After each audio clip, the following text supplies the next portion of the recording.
welcomes you to the following presentation of the Southeastern Conference. Welcome to ESPN College Football Primetime, presented by Geico. The grateful Tiger Nation here on a cold night to show gratitude for an SEC West crown. It's also the last home game for 17 seniors as the number 6 LSU Tigers welcome 5-5 UAB to Death Valley. LSU wrapped up the West last week with a hard-fought win at Arkansas. The Tigers will meet Georgia in Atlanta December 3rd in the SEC title game. And if the Tigers can win out and beat Georgia, the consensus is that they're going to be the first ever two-loss team to make the playoff. Hi again, everybody. Welcome to Baton Rouge. Alongside my partner, Rocky Boyman, I'm Clay Matvick. Don Davenport will join us shortly. Here we are, Rock. 2 weeks to go in the regular season. LSU has already wrapped up the West.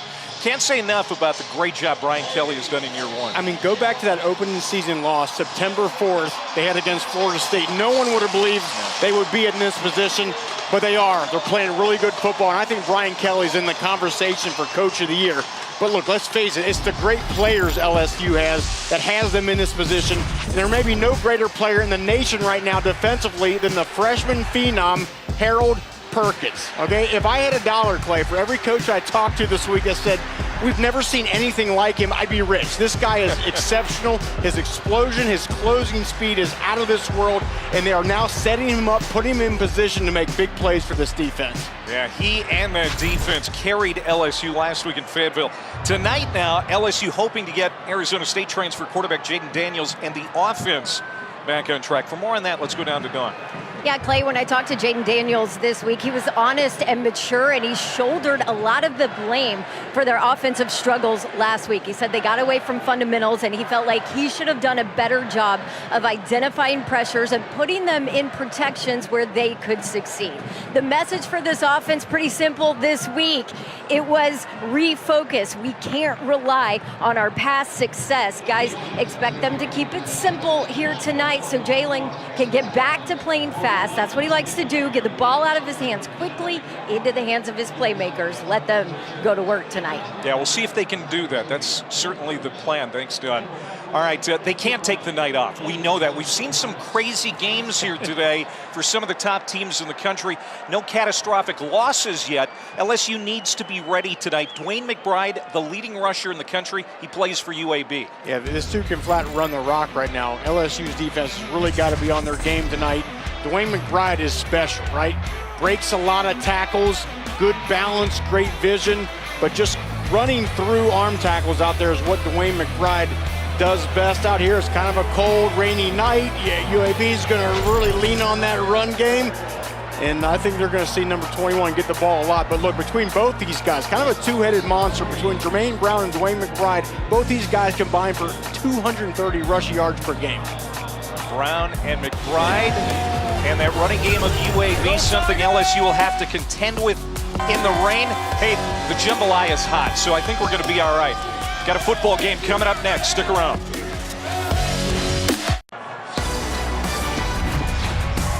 You're watching the SEC on ESPN.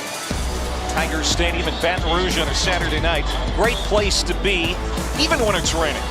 It's cold. 45 degrees. It's been raining most of the day in Baton Rouge. 61-year-old Brian Kelly, who we talked about, went for 2 against Bama.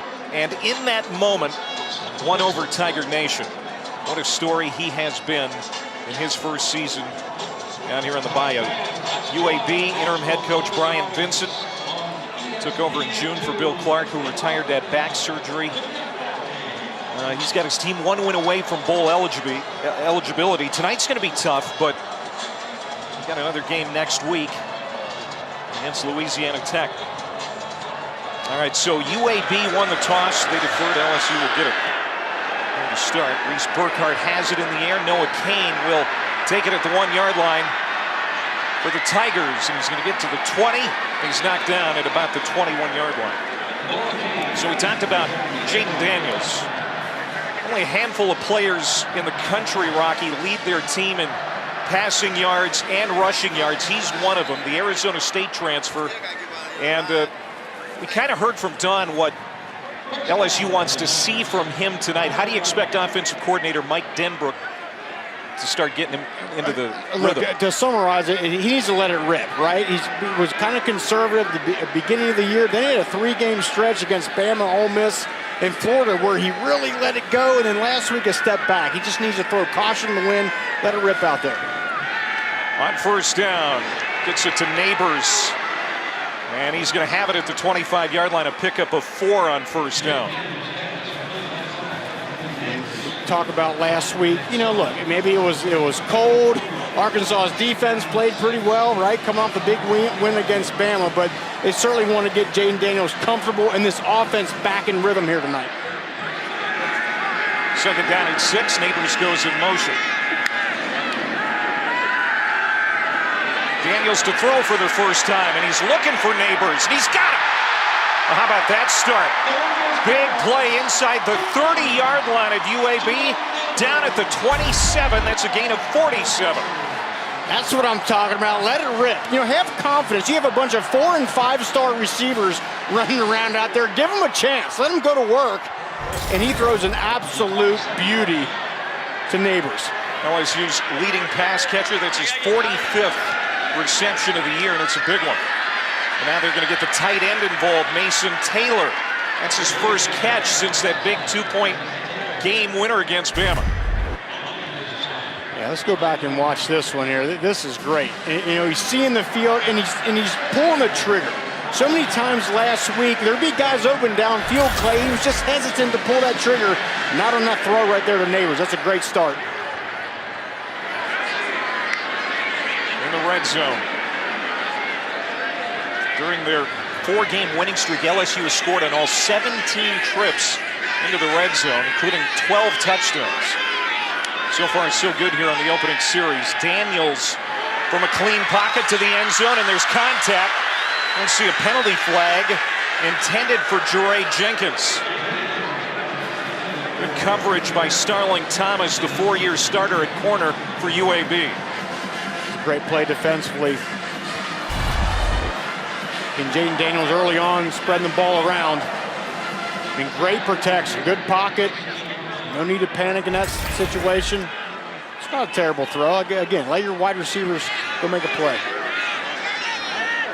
Second down and 10. Daniels is going to keep it. Very good on his feet.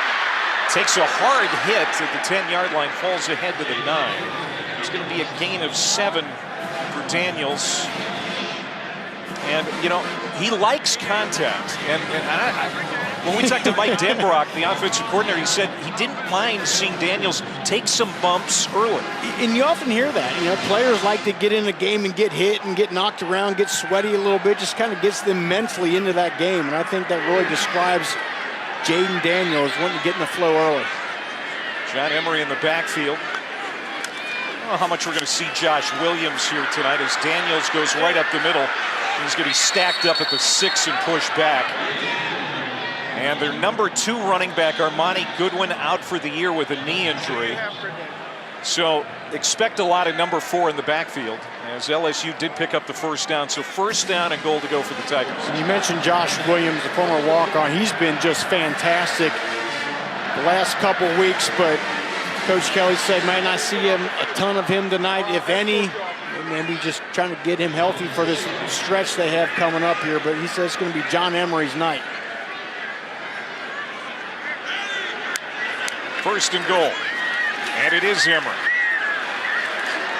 Emery suffered a deep thigh bruise last week at Arkansas. You got to really credit the Hogs last week. They had a solid game plan against the Tigers. Struggled generating offense in that cold weather situation in Fayetteville, and there you see Williams. It's obvious we're not going to see him at all. He's not even in it. Yeah, they're going to keep some tread on his tires here for game next week against A&M, and then, of course, the SEC championship game. Second down and goal. Emery pushing the pile to the 2-yard line. Michael Fairbanks, defensive end, is going to be credited with that stop. And this is just the LSU offense getting back to basics, right? We've seen some easy high percentage throws for Daniels early, then got him involved in the run game, and then some runs up the middle behind that revamped and really playing well offensive line right now, this stage of the year.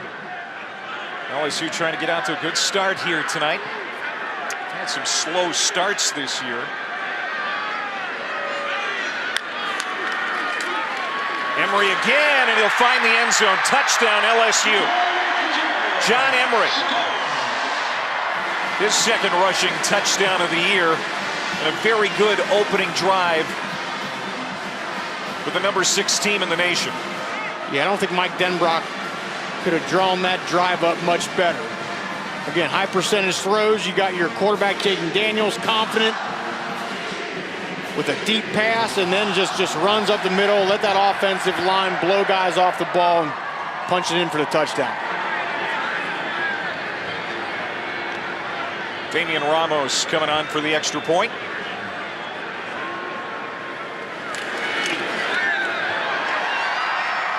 Nine plays, 79 yards in 4 minutes and 16 seconds. Emery with his second rushing touchdown of the year. Well, the goal of the night play was to get this LSU offense back in rhythm. I think they accomplished that on that first drive. UAB's turn next.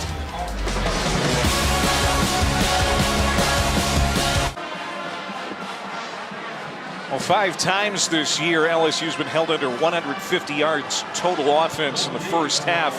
They got 79 on their opening drive here to start the night. Yeah, quite the turnaround from last week, right, where that offense really struggled. Their defense won them that football game. That was a great job of getting in rhythm early. Dybert kicks it off for LSU. Handled at the 4.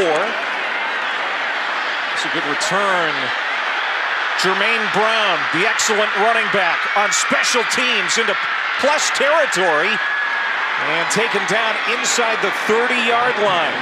What a return for Jermaine Brown, 66 yards. And this is the area of this LSU team that has struggled this year, Clay. The special teams has underachieved, has underperformed.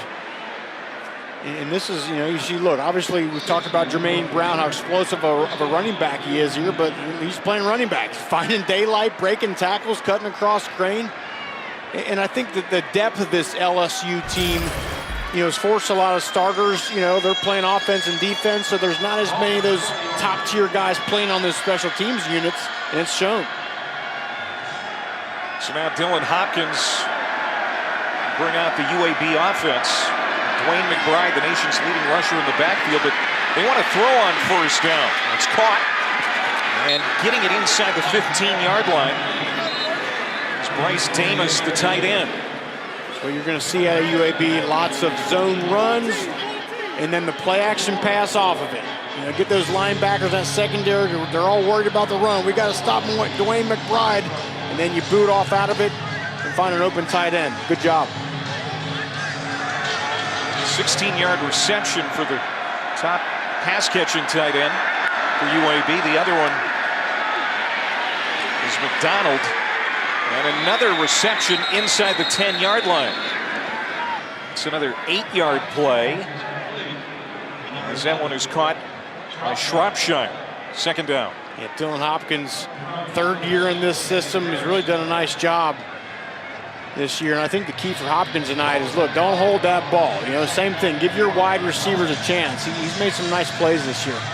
Dylan Hopkins, 5-2 this year as the starter, no doubt. One of the toughest atmospheres he's had to face in his career. Second down and 2. That's going to be a first down. It's going to be a touchdown for UAB. Dwayne McBride powers it in. And what an answer for the Blazers. This is what UAB does, right? Zone runs, outside zone. This is inside zone, right? Boom.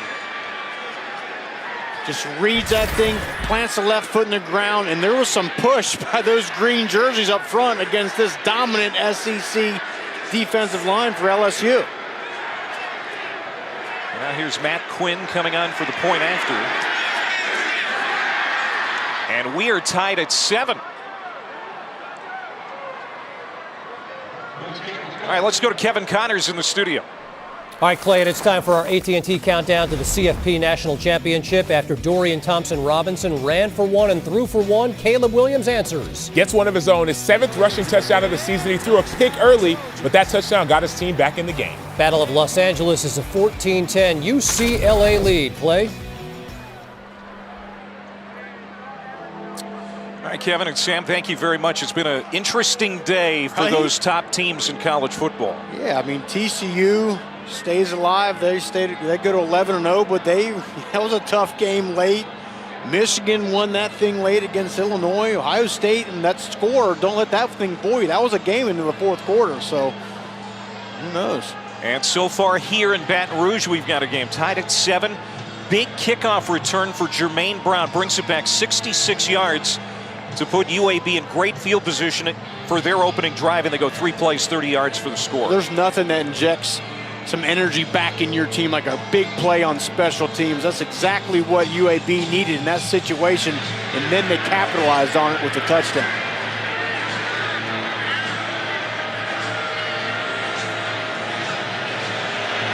It's Burkhardt to kick it. It's a low line drive through the end zone. So that offense looked really good on the first series for LSU. We'll see what Jaden Daniels and company can do this time. Yeah, I think that's one of the main goals of this game. Obviously, you want to go in and win this thing, but get Jaden Daniels' confidence back up after what happened last week. And if any indication by that first drive, that's going to happen. Let's see how it goes here on the second one.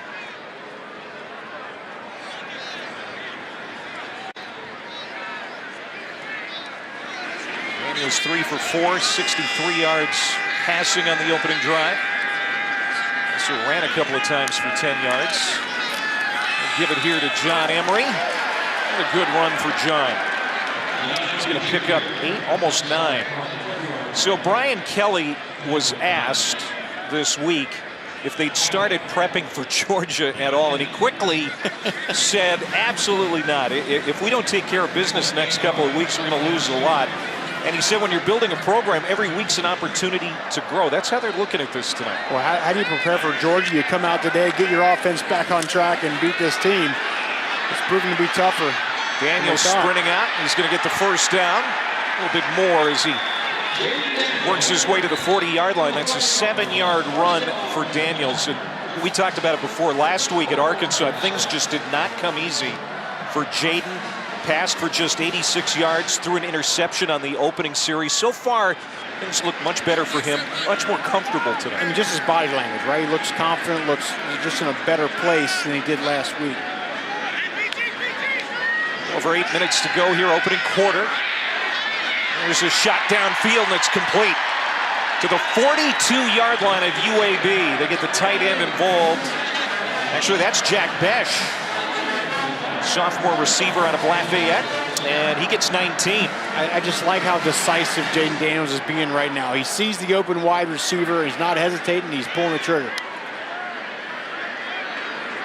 Jack Besh, his uncles Brett and Blaine were walk-on stars at LSU back in the day. We're going to see a lot of different names and faces get involved here tonight for LSU, we expect, if things go right for the Tigers. Emery again shedding tackles, and he'll fall ahead to about the 37-yard line. Keandre swoops with the stop. Going back to what you just said, we have not seen Kayshon Boutte in this game yet. Got no indication he was injured, but have not seen him out there yet tonight, so try to find out what the story is there. He's our best wide receiver.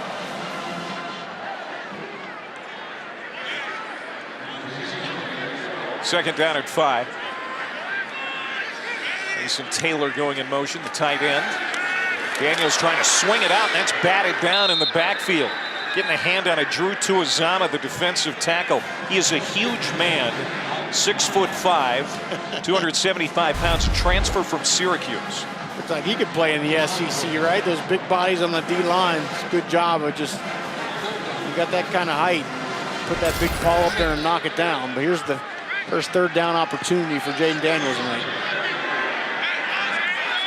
46%, third in the SEC. They had their worst third down game of the year at Arkansas. They were 4 of 14 trying to convert here. Daniels has time. And it's Noah Cain out of the backfield. That's a first down to the 30-yard line for Cain. And it's interesting, UAB chose to just rush forward there, didn't bring any pressure. Arkansas last week was blitzing Jaden Daniels left and right, gave him a lot of trouble, but clean pocket, well blocked. And Jaden Daniels goes through his progressions and finds Noah Cain. Cain, the Penn State transfer. Baton Rouge native. They fake the handoff to him. Daniels steps up in the pocket, slings it downfield. It's complete. And down to the 5-yard line, Jeray Jenkins, the senior. 25-yard pickup, first down, a goal to go. And I love how Jaden Daniels stepped up in the pocket here. And again, there's guys open downfield. There was open guys last week. He just couldn't find them, didn't have the confidence to throw to him. He does tonight. Jenkins, one of the guys who bought in right away. One of the veterans who really helped Brian Kelly get this thing going in the right direction. Now moving to the end zone, it's Cain, touchdown.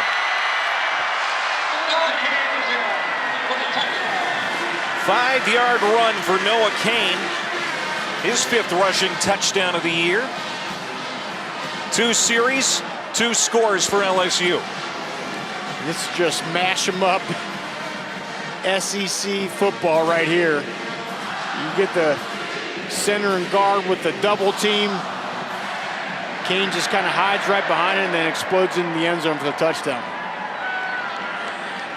Cain, a pretty good get for LSU. Has another year of eligibility next season. And the extra point. Good for Ramos. 8 plays, 75 yards, 3 minutes and 20 seconds for the Tigers. They've put together 2 really good scoring drives. Second one in a row. This LSU offense looks in rhythm. Offensive lines blocking. Run game looking sweet tonight for LSU.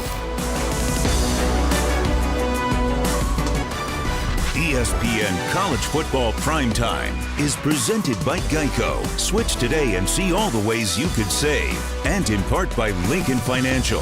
Plan, protect, retire. 17 seniors honored here tonight, including number 23, linebacker Micah Baskerville. Brian Kelly singled him out this week to the press. Very proud of him. Guy who kind of struggled in the classroom and on the field, off the field, maybe really wasn't bought in, but then got it figured out and really helped Kelly win a championship this year. He did. Brian Kelly talked a lot about process, right? And Micah Baskerville is kind of living that, of just doing the right things and setting that standard every single day. He's proud of him. You know, all those seniors really deserve a lot of credit. You know, in this culture today in college football with the transfer portal, very easily could have left. But they stuck it out with Brian Kelly, and now they're being rewarded for it. Well, and I think it showed how much confidence they have and how much they like Brian Kelly when he came in. I mean, this team, every player we talked to, Don talked to, loves what Brian Kelly has done down here. So UAB got great field position on their opening series because of the return on Jermaine Brown. LSU a little smarter. They keep it away from Brown. And they start at the 25. Huge hit from guess who? Harold Perkins, SEC and National Defensive Player of the Week after his great performance at Arkansas. And what a hit on Ferrier. An unbelievable play, and he's out there over that middle wide receiver out there. But look, he just doesn't wait to get blocked. And you see the closing speed he has. It's like 1 second he's there, the next second he's right by you. I mean, his 0 to 60 is the most incredible thing I've seen in a long, long time. It's just an absolute freak of an athlete. He made Arkansas quarterback Malik Hornsby look slow last week, and he's not. It was a completion for Hopkins. It's at the Dexter Boykin, big veteran transfer from North Alabama, quickly wrapped up by Bernard Converse. And for Harold Perkins, I think they've, kind of early in the season, they were putting him into coverage and doing that. Look, let's don't worry about him dropping into a curl flat. Let's let him rush the passer. Let's let him spy the quarterback and make those big plays. He's not going to be in the right gap every time, but a lot of times he's going to do something that most defensive players in college football can't do. UAB was great on third down last week in their big win over North Texas, and they convert here. And Samario Rudolph, the slot receiver, going to move the chains, keep the drive alive. Good job, UAB. Drive started off terribly, but put a couple nice plays together and pick up the first down. They were 13 of 17 last week in that win over the Mean Green. I think this team is better than that 5-5 record indicates. They're 3-4 in Conference USA. They've lost all 5 games by a total of 27 points. As they go back to their main man, McBride, they'll get ahead for a few. They've lost a lot of tight ones. They have. I mean, look what they did last week against North Texas, one of the better teams in Conference USA, and a 20-point win. I think there were 500 yards of offense. They really put it to them. Dwayne McBride, he averages more than LSU allows. And what did Darren Hinshaw, the OC, say? Want to give him the ball maybe 120 times tonight. I don't know if it'll be that much, but we'll see. Get in the hands of 22. Dylan Hopkins 5 for 5 passing, looking to throw here. A lot of time to do it. To the outside, and that is caught. What a catch by Samario Rudolph. The sophomore out of Mobile. It's UAB back onto the plus side of the field. It's a nice job. They were trying to hit the deep one here, but he goes to the intermediate one. But this is an exceptional throw. Right on the sideline, up high. Give the wide receiver a shot. Good job. Darren Hinshaw, the offensive coordinator for UAB, said, hey, Hopkins cannot hold the ball too long tonight, but you know what? He got plenty of time to throw there. And this is a nicked up offensive line right now for UAB. Deep handoff, McBride bounces off a tackler, gets inside the 40 to about the 38-yard line. Jaqueline Roy, the defensive tackle, brings him down. It's a gain of 4 or 5. And this whole offense is set up on that right there, right? The zone run, inside zone, outside zone. They want to really get that defensive line for LSU running sideways, right? And then just allow McBride and Brown patience, and let them just find a little crease and hit it. McBride has 17 career 100-yard games. Little receiver screen. TJ Jones got it. He's got a big gainer inside the 20. Finally collared and brought down at the 12-yard line. TJ Jones, another Penn State transfer, brought down by Garner and Fouché, but here comes UAB again. Tell you what, talk about explosion. Watch TJ Jones get this ball and then just rip it up the sideline. Outruns Mekhi Gardner up the sideline. Got some weapons out here for this UAB team.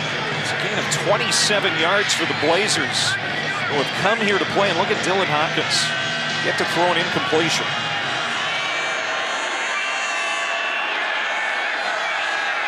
Two tight ends to the right.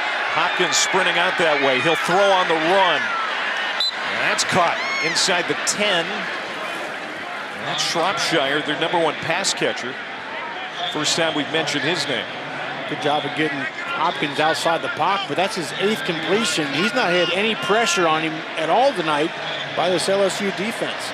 Shropshire, 8th in school history in yards. And see the 13 touchdowns for his career. Look at that average, 22.4 yards per catch for his career. Big plays. That was just a 2-yard pickup. Go back to McBride. He bounces into the line. And he'll keep those legs moving. Gets it to the 6-yard line. Perkins wraps him up and brings him down. So now 3rd down for UAB in the red zone. Interested to see what LSU does here defensively. But if I'm UAB, I want to find out where that guy is right there. Harold Perkins. This is where he really thrives. 3rd and longer situations. He's just a huge problem rushing off the edge here. There he is at the bottom. UAB can pick up a 1st down at the 1, 3rd down and 5.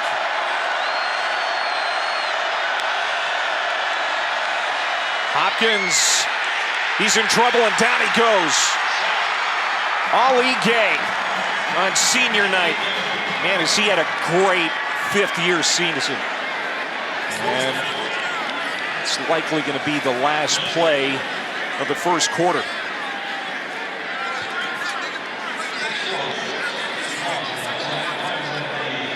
see Dylan Hopkins talking to Brian Vincent.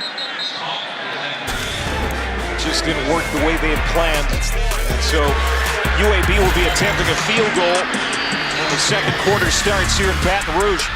21 points on the board already in the first 15 minutes. 14-7 LSU after one.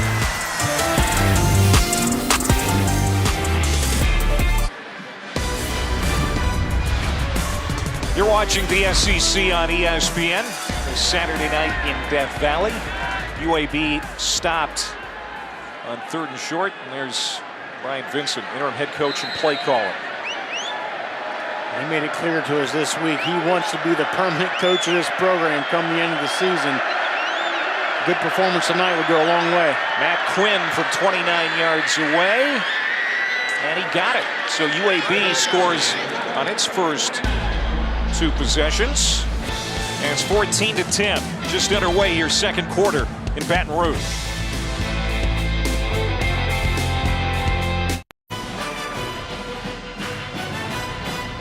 Back here in Baton Rouge, the capital city of Louisiana. 14-10, early stages of the second quarter.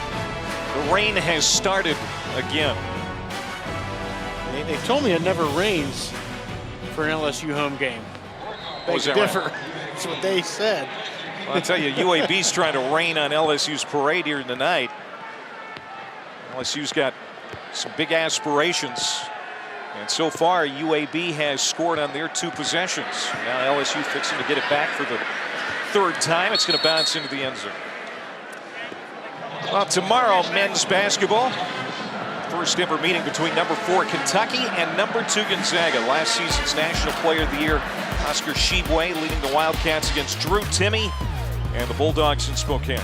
Coverage begins 7:30 Eastern on ESPN. Another tough challenge for Kentucky. Lost that 2 overtime game against Michigan State on Tuesday night. Battle of the big men. This should be good. You like big men. You like to see those battles inside. That's right. Pushing around on each other. Jaden Daniels, 6 of 8, 113 yards passing. Going to the air here, and that's off the hands of Jenkins. Let's go down to Don Davenport. Speaking of wide receivers, we haven't seen Kayshon Boutte yet tonight, Don. No, and he is not on this sideline. Saw him out here during warm-ups. Didn't notice anything unusual, but I did hear he has been sick all week long, so could have something to do with that. Still waiting for official word from LSU. Yeah, we know the flu's been going around. It certainly affected LSU last week in Fayetteville. Yeah, it's right. Had a bunch of guys out with some sickness. Harold Perkins found a way to play through it. But yeah, he played with the flu last week. That's amazing. Mason Taylor on that catch. That's going to be a first down, 15-yard pickup for the tight end. And so many freshmen on this LSU team making an impact. 2 offensive tackles are freshmen, but Mason Taylor has been exceptional. They knew he was special in training camp, right? And of course, the son of the great Jason Taylor, and just everyone we've talked to, just wise beyond his years here already. 1st and 10 from the 40-yard line. Play action. Daniels has plenty of time to throw. Good job by the offensive line. Neighbors, great adjustment to make the catch. And he's going to be down inside the 25 at the 23-yard line. And this is what I was talking about earlier.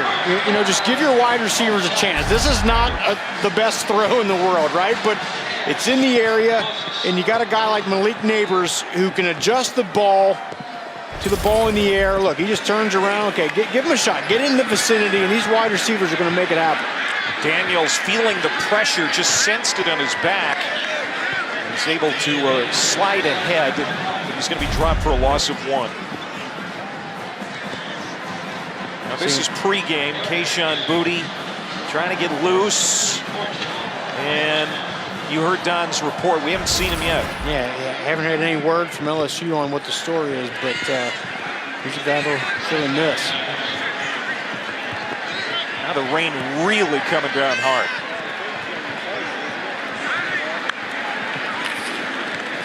Second and 12. Daniels keeps it.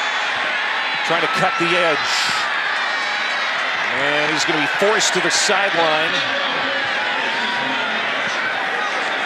Starlin Thomas got him over there. Now you see Daniels hobbling a little bit. Oh, it's just his shoe. That's good news for LSU fans. Brian Kelly just took a deep exhale right there. And I never understand how these cleats come off these guys. When I played, my shoes were on so tight, they were taking a crane to get those things off. Somehow it slips off. Somehow he managed to get the first down. Patient run. Oh, ball comes out. Still loose. And did LSU get back on it? No, it's going to be UAB football. Turnover, LSU in the red zone. First turnover tonight, and it goes the way of the Blazers. And this rain really coming down. There was a fumble on the exchange, and then the running back loses it. Weather's certainly a factor here. The first big turnover of the game.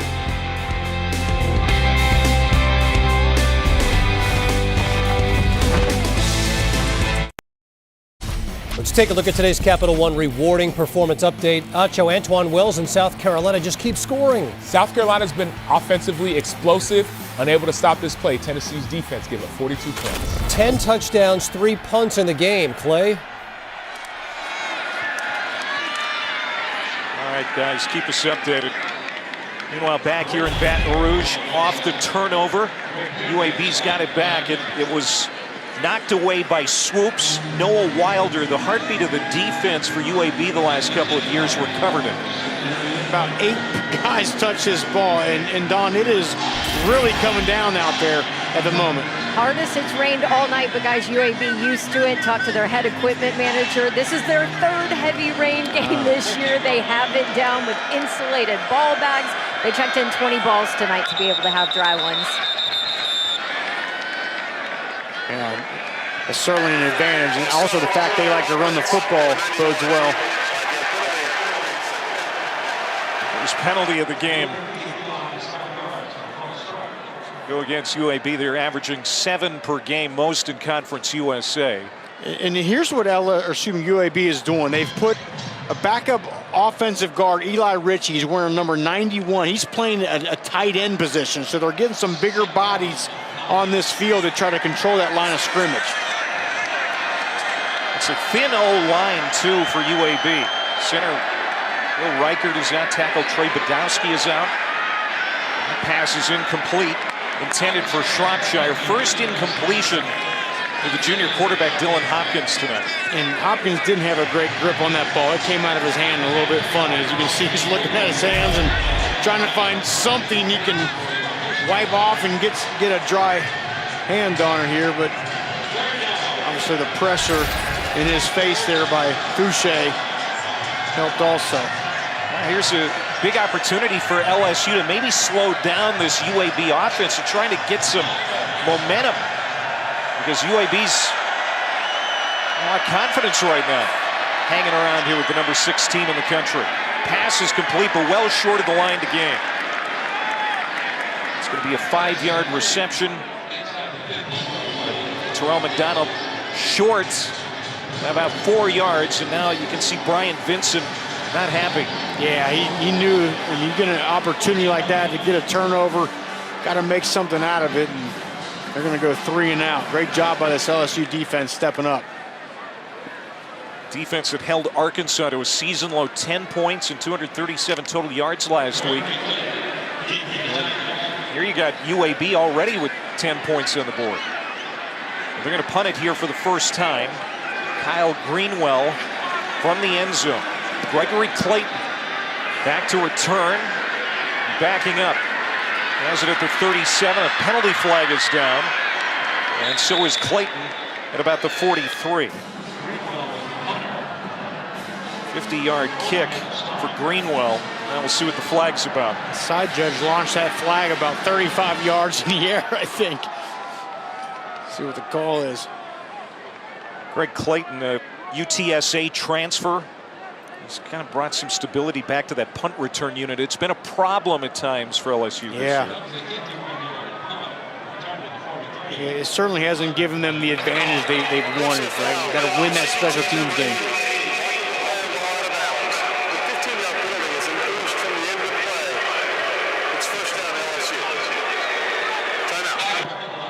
believe through the microphone there was blocking out of bounds is going to be the call. 14-10, LSU. Tigers have it when we come back.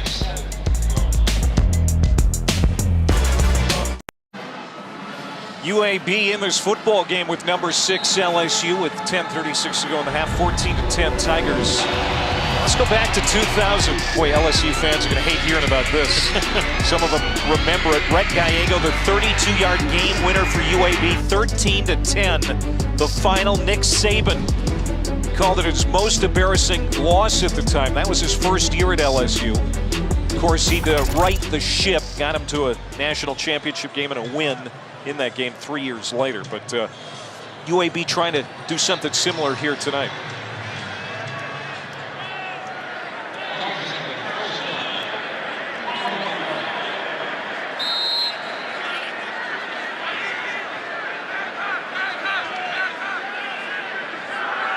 .10:36 to go. After that 15-yard penalty for a block in the back on that punt, LSU starts at the 21, and it'll be Noah Cain. Let's go down to Don. Hey, you're talking about that upset. Dwayne McBride said, I wasn't even born when that upset happened, but Coach Bryant Vincent brought in 4 former players who were a part of that upset to talk to the team this week. And Devondrick Bynum told me that they preached that team believed they could get it done. This team looking to replicate that here tonight. Stay together. They know they have to play for each other and take the crowd out of it, and they've done that so far. They're playing well. Yeah, Don. There's Brian Thomas on the reception, gain of 4. You know, it helps UAB here tonight that the weather does stink, and a lot of the fans maybe have decided to 100%. maybe sit this one out because of the cold weather. I mean, this is one of the biggest home field advantages in college sports, right here in Death Valley, and for some of those fans to be, pushed away by the rain. Combine that with the fact that UAB likes to run the ball well. It's a good combination. And Cain going to have the first down to Uzama. Make the stop. Talk about Noah Cain there. Again, with Josh Williams probably getting the night off, it'll be Emory and Cain. And offensive coordinator Mike Denbrock told us yesterday that Cain is just a grinder, a guy that grew up here in Baton Rouge, went to IMG Academy, but he's back home, and he's going to get a lot of work tonight. You call him Steady Eddie, right? He just kind of gets it done, not always perfect. It looks great, but he gets the job done out there. One's right on the screws to Thomas. And he's going to be thrown down near the 40-yard line by Bynum. And what a difference a week makes for Jaden Daniels, right? I mean, how he looked last week, again, I think the cold and, he threw that early interception too. I think after that he got real conservative, but tonight just a completely different player, just is opening things up and looks confident. 70% completion rate coming in. Just the 2 interceptions. That should have been caught. It was on the hands of Besh, but he couldn't bring it in. Jalen Key in coverage. Now tomorrow, women's basketball. Leah Boston and number 1 South Carolina taking on Haley Jones. Number 2 Stanford at Maples Pavilion. Coverage begins 3 Eastern, noon Pacific on ABC and the ESPN app. Clay Matvick, Rocky Boyman, Don Davenport. Saturday night, Death Valley, number 6 LSU, the SEC West Division champs. Picking up the first down, Malik Neighbors, and much more. And he's going to be pushed out inside the 40-yard line by Key. And with no Kayshawn Booty out there, Malik Neighbors becomes the definite go-to guy for Jaden Daniels.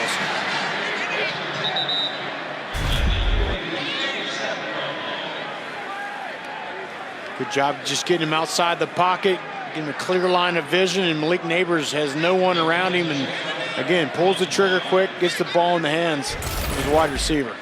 Neighbors 3 catches. Check that, 4 catches, 3 for 23 yards or more.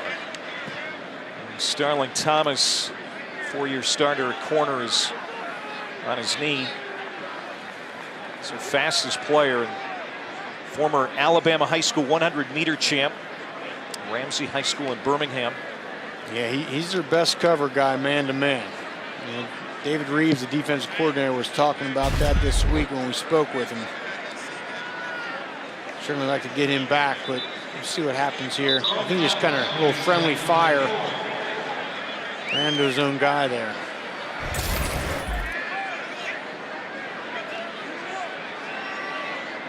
Looks like he might be all right. It's good.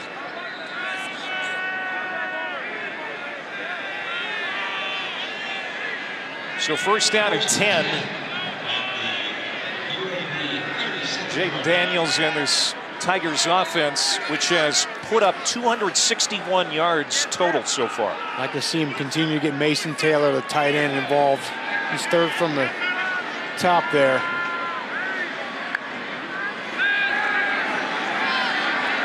Daniels, plenty of time. On that crossing route, Jenkins makes the catch. Second down after that 3-yard pickup. It's a good job getting that ball to Jenkins, but Mason Taylor was wide open down the seam. Watching third from the top of the screen there. Right there, he's open. Get him the ball.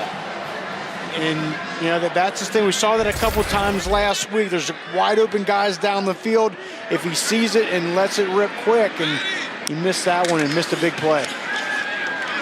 They shoot it out to the flat. Neighbors almost stepped out of a tackle, but how about Key getting him by the ankles and bringing him down to force a 3rd and long. Great job, open field tackle. Look, it's wet out there, sloppy, and for Key to be able to keep his feet and make a nice tackle in the open field, that's a great play. It's the #1 defense in Conference USA under coordinator David Reeves. Trying to get off the field here on 3rd down. Interesting to see if UAB is going to pressure Jaden Daniels. That was a factor last week. Looks like they're going to just rush 3 here, though. Daniels in trouble, gets away.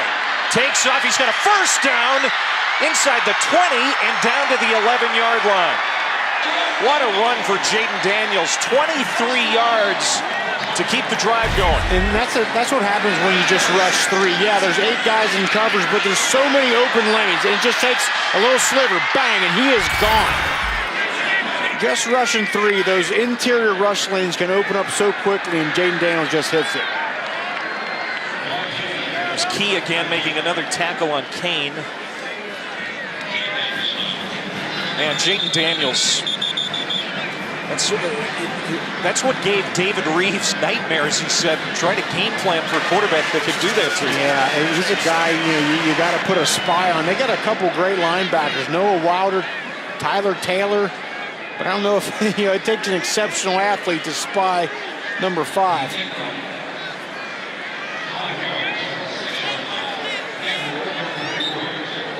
Second down and 5 for LSU. They fumbled in the red zone on their last possession. Can they cap this drive with a score? Kane in the backfield. Send Besh in motion. And picking his way. He's going to be stopped short. And Kane with a gain of 5 on that play. Damian Miller, the free safety, stepped up and made the stop. That's first down. They got enough for the first down, so 1st and goal for LSU. And quick. Kane, right in, touchdown.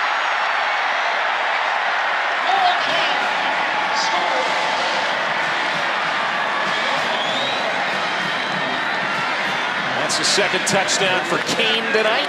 3rd rushing touchdown for the Tigers. And that's what Brian Kelly and this team needed, right? You get the stop on defense, and then your offense basically goes the length of the field and punches it in for the touchdown.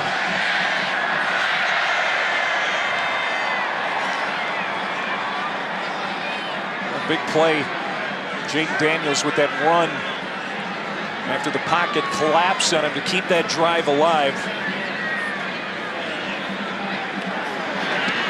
And the LSU offense, even though they fumbled and turned it over on the last series, come right back, put together a pretty nice scoring drive in 12 plays. A great bounce back drive by this LSU offense. Jaden Daniels was great with the run, and then inside 5-yard line, Noah Kane punches it in.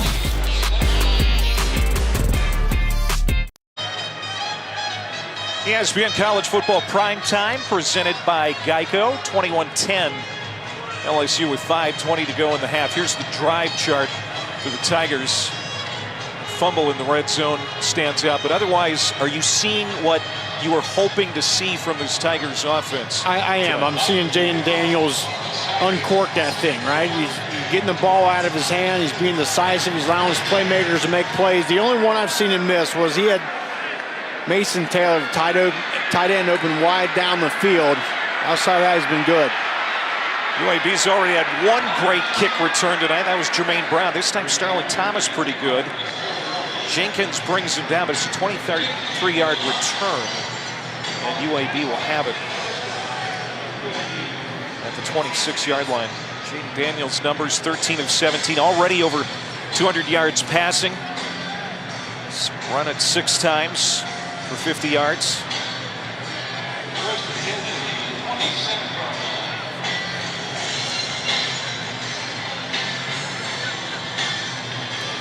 So right now, UAB needs to put something together here. They cannot afford to settle for field goals because this LSU offense is rolling. Dylan Hopkins. He's going to be driven down hard short of the 30-yard line. Hopkins just his second game back from injury. Suffered a concussion against Western Kentucky. And Hopkins very important to this UAB team. They went 0-3 while he was hurt. He's been a good player for him. 5-2 as the starter. As we talked about, 3rd year in this system. He knows how to run this offense. B.J. Ojolari, Jack End for LSU brought him down.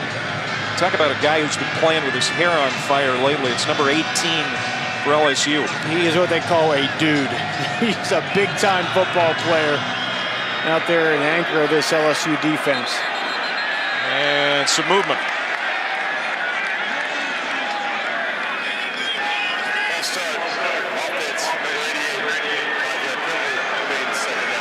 That's a freshman tight end, Brody Dalton.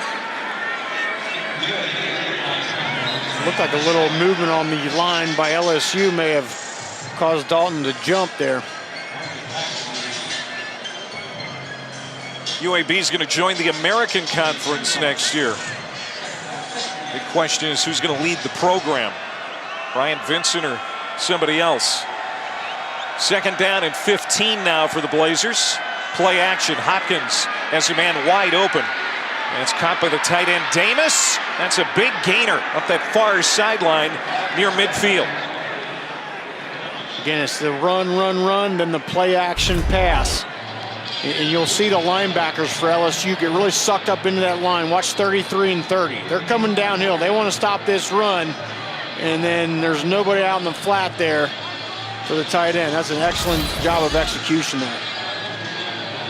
This is the 4th drive for UAB. And they've done pretty well offensively, despite the fact that Dwayne McBride's been pretty quiet tonight. Just 4 carries for the nation's leading rusher.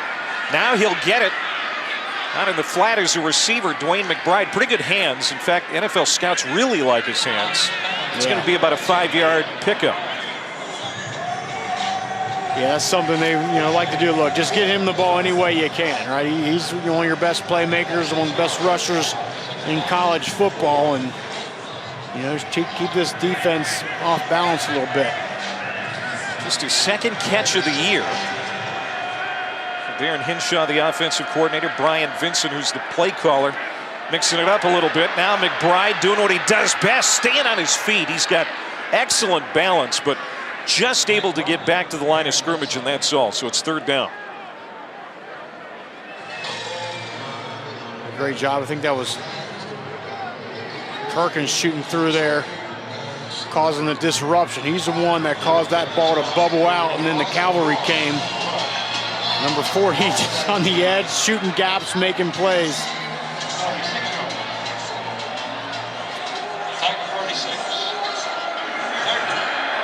They need the 41-yard line. Ferrier goes in motion. Here's Hopkins setting, throwing. That is Ferrier.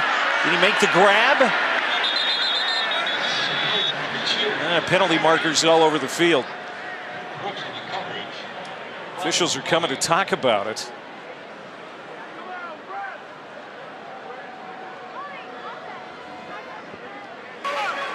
pass interference, offense, number 48.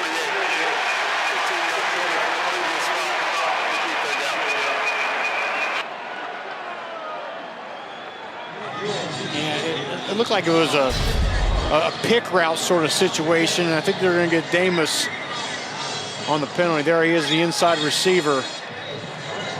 And you got to sell that a little more. Like, those pick plays happen all the time, but if you're turned back to the quarterback and you look like you want to make a catch there, they're not going to call it. But you get those arms locked out like that, they're going to call it every time. Ferrier caught that ball, but he was short of the line to game. It would have been 4th down anyway, but now 3rd down and a mile for UAB. Hopkins, time to throw. Now moving out of the pocket, looking downfield, has a man, but again, short of the sticks. It's caught by Ferrier, but about 4 yards short. And there was just nowhere for Hopkins to go. He was running for his life out there. He had number 40, Harold Perkins, on his tail. They're going to go for it here. 4th and 3. May want a timeout to talk about it first. We'll see. Got Shropshire down the bottom of the screen here. He's their best wide receiver.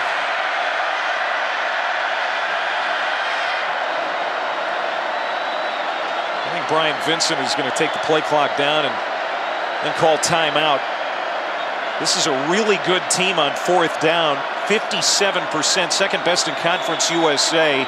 12 for 21. And now Brian Vincent will bring the gang over to talk things over before a 4th and 3 with 1:18 to go before half. The studio, the Nissan halftime report is on the way. Coming up, we'll check in on Tennessee, simply unable to stop South Carolina right now. And what about that injury to Hendon Hooker? We'll talk about that. Plus the battle for Los Angeles, USC, UCLA living up to expectations, and a wild day in the Big Ten. Wild day in college football. Clay, coming up at the half. All right, Kev, we'll see in 1:18. That pass on 4th down for UAB is incomplete. No penalty flags. And they got pressure from guess who? Harold Perkins is coming off the offense's left with a little inside move. There you see him. He's going to get upfield and come right underneath, get right in the face and get a hand up there. Just create a little bit of discomfort there for Dylan Hopkins, forces the bad throw. Harold Perkins, only 18 years old, still learning the defense, which is absolutely frightening. That's exactly right. What happens when this guy knows the ins and outs of this scheme that Mount House has? But, I mean, just from a physical skill standpoint, there's not many better out there. So now Jaden Daniels and the LSU offense back to work. Jack Besh. That's going to be a second catch for him tonight. Jalen Key makes the tackle, but it's a gain of 13. And LSU still has 3 timeouts here, so plenty of time. Under a minute to go. Daniels flushed out of the pocket. Another big run for Jaden Daniels inside the 20 and finally pushed out at the 14-yard line. I'll tell you what, once he gets going, he absolutely flies. You know, he's kind of a long strider, so it takes him a little bit to get going, but once he opens up right there, I mean, look at that. There ain't not many people catching him. He's closing in on 300 yards total offense.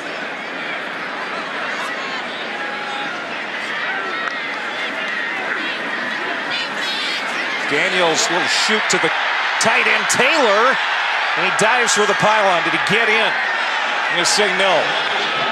Just short inside the 1-yard line for Mason Taylor. He might have this. Let's check this out. Look from that first angle. He got this ball to hit the pylon. That is in. Oh, how about that? That is a touchdown. And talk about the handwork right there. Puts that ball in his right hand and left foot inbounds, gets it inside the pylon. That's going to be a touchdown. Savvy. Mike Denbrock, the offensive coordinator, told you and I yesterday, this guy is mature beyond his years. And it's just little things like that. I mean, it's just such a smart play here. Look at this. A little pylon cam, left foot in, reaching in there. It don't get any better than that, folks. What a great shot. Yeah, and this is important for LSU to make sure they get another touchdown here before halftime, to just make sure they don't give UAB any reason to think that they've got a shot in the second half. 100%. You don't want a team that's an underdog just give them life and have them hang around. So, yeah, this is an important touchdown. UAB is going to get the ball to start the second half. And looking at this, it was ruled out at the 1. But the replay official, Bryant Thompson, is looking at it. Yeah, Mason Taylor.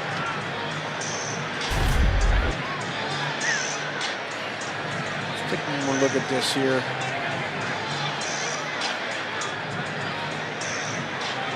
Now you wonder, does the left hand hit the ground just before that thing, before he hits the pylon? But the ball, all that the ball has to do is hit across the plane, and I think the knows the football crosses the plane before his hand goes down. The front of that line. After video review, the rulings confirmed.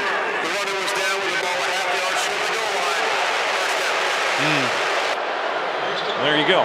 Yeah, I guess there wasn't indisputable video evidence, but maybe they just saw that left hand come down out of bounds just before it broke the plane, and that, without being right down the line like that.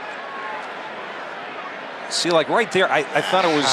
I agree. I think that's across close. the plane, but again, if it's called on the field, not indisputable, so they're going to go with the original call. So first down and goal for LSU. The 5th possession of the half. The only one they didn't score on was that fumble inside the red zone. Noah Cain in the backfield, and Cain will get it. He'll score again. How about that? 3 rushing touchdowns for Noah Cain here in the first half. Yeah, that's just double teams across the board. We're going to get our big boys driving those legs and pushing them back, and Noah Cain with another touchdown.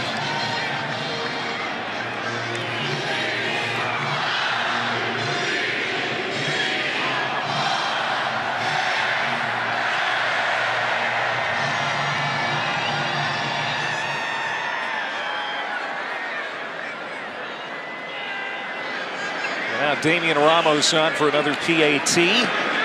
Walk-on redshirt freshman from Baltimore. And it's 28-10. LSU with 40 seconds to go here in the first half.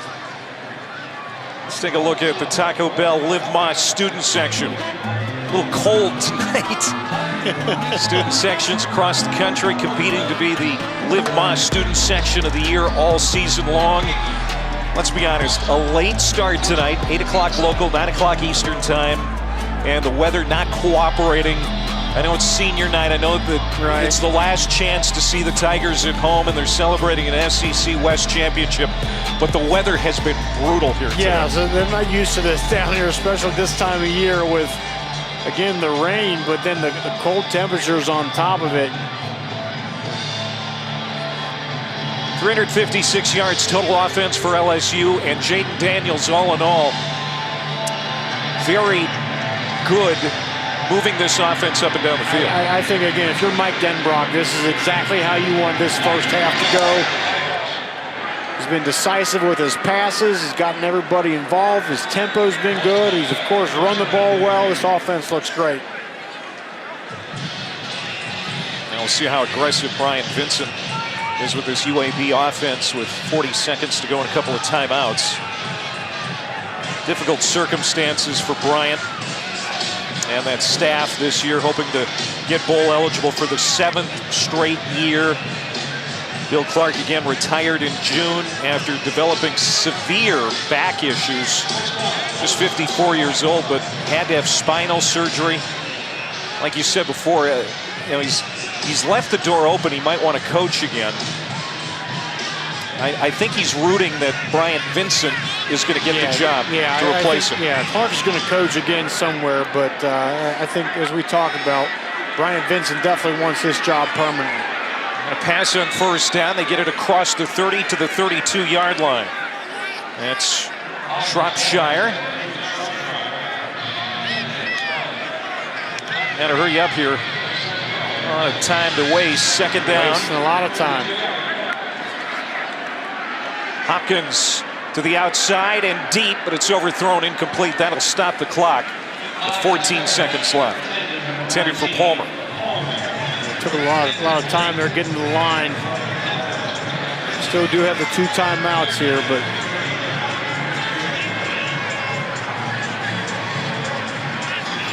Brian Vincent, still involved in calling these plays here as the OC. Matt Quinn's career long is 52 yards. They have to get it around the 35-yard line or so to feel good about Quinn's chances. And that's going to be a tackle in the backfield. There's Harold Perkins again. Just when LSU needs a big play defensively, the freshman steps up to tackle Brown.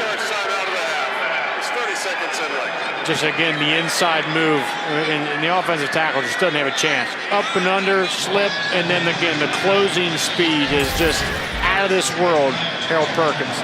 Perkins had the big play to end the game, essentially, last week in Fayetteville. Big play to end the first half here tonight in Baton Rouge.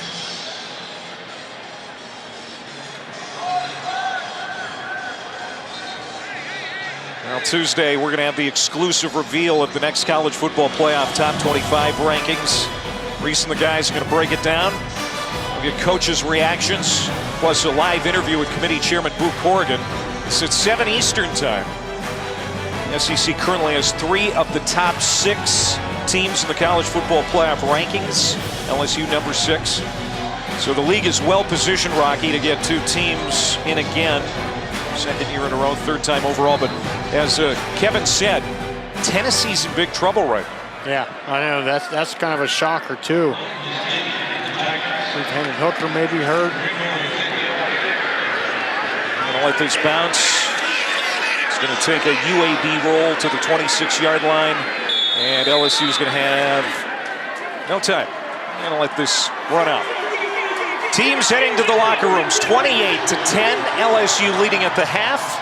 Now we send it to the Nissan halftime report. Kevin Connors and Sam Acho. All right, Clay, that Harold Perkins. Welcome back to Baton Rouge and ESPN College Football Primetime, presented by Geico. It was 14-7 after the first quarter. LSU started to get things going really well in the second quarter, 28-10 lead as we get ready to start the third. LSU very balanced offensively in the first half. 3rd down conversion, 6 for 6, and they have held a very good rushing team. In fact, the number 1 team in Conference USA and the number 6 rushing team nationally to just 9 yards on the ground so far. Yeah, they've been fantastic, but I think the story is Jaden Daniels. From what he did last week, looked uncomfortable, was overly cautious, did not play well. He's come out tonight and it's been the exact opposite.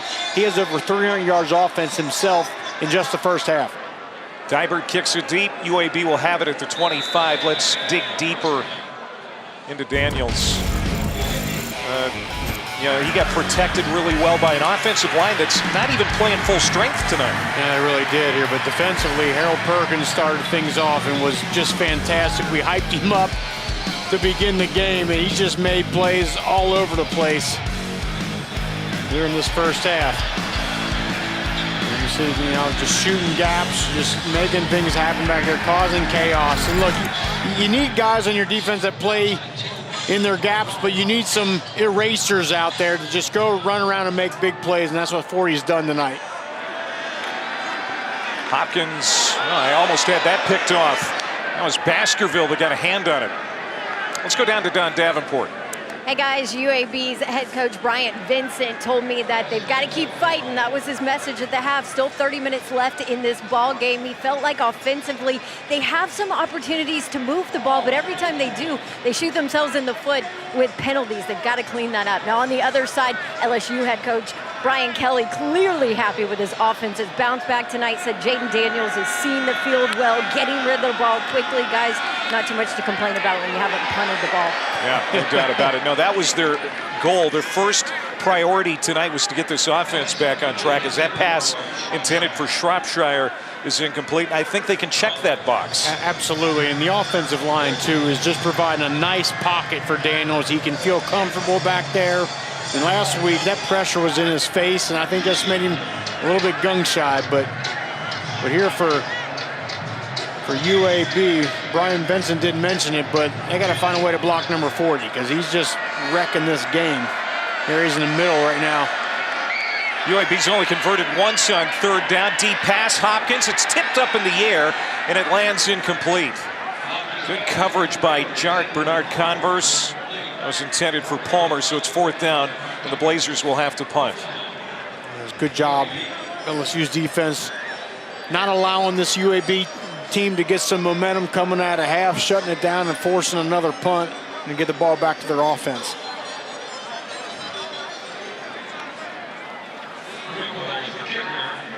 Hopkins completed his first 8 passes tonight. This LSU defense has started to find a rhythm as well. Kind of a bad punt there that time by Greenwell. Off the side of his foot out of bounds. Inside the 40-yard line. Jaden Daniels. Look at him from the first half. We talked about it before the game. Trust what you see. And if you see a wide receiver with some separation, throw the ball to him. Right? Let it rip out there. Don't be conservative. And then just trust that your wide receivers are going to make plays. These are exceptional athletes. Have some confidence in them. And then Daniels did, of course, what he's done well all year. And that's when he finds a little crease. When that thing breaks down, he runs forward for big yards.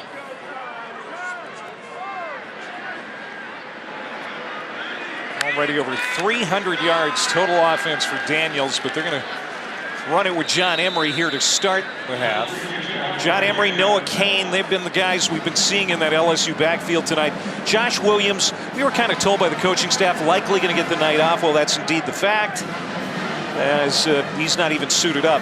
And Armani Goodwin is out for the year with a knee injury. Yeah, both those guys, Emery and Kane, have really done a good job tonight, especially inside that 10-yard line. They've always found a way to get in the end zone. Daniels, quick throw to the outside, quickly hit his Kyron Lacey, too. And no gain on that play. Devondrick Bynum closed quickly, third down. You know, Lacey getting up a little bit gingerly. We already talked about there without Kayshon Boutte. He warmed up, but then did not come out to open this game up. Reports are he was sick, and now Lacey a little banged up. Lacey, the transfer from Louisiana Lafayette. Helped the Cajuns win a Sun Belt title last year. Noah Kane in the backfield here on third down and 8.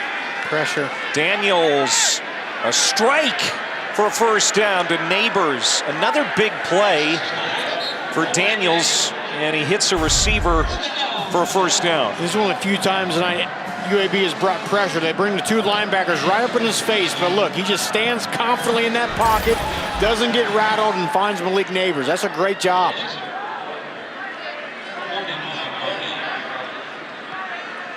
Neighbors now 6 catches for 120 yards.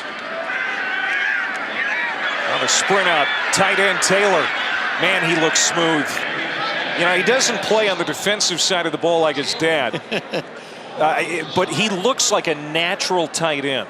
It just looks effortless out there, right? That's what a lot of your big-time athletes, it just looks like they're, you know, fluid and confident. And, you know, look, having your dad be Jason Taylor and being around football and learning football from someone like him your whole life just helps him out here at this level. This is probably coming back. Pass interference, offense, 15-yard penalty from the previous spot. Repeat, first down.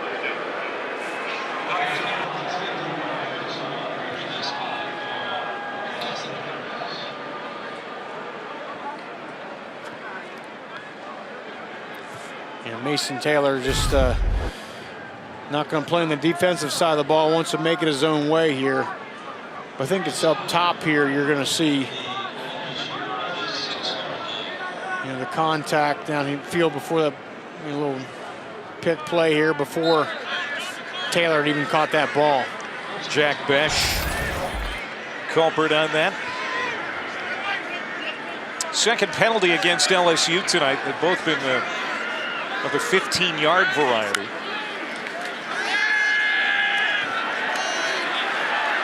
Daniels has a block and gets to the outside now, runs out of time, and he's going to be driven down shy of the 40-yard line by Keandre Swoops, the nickelback.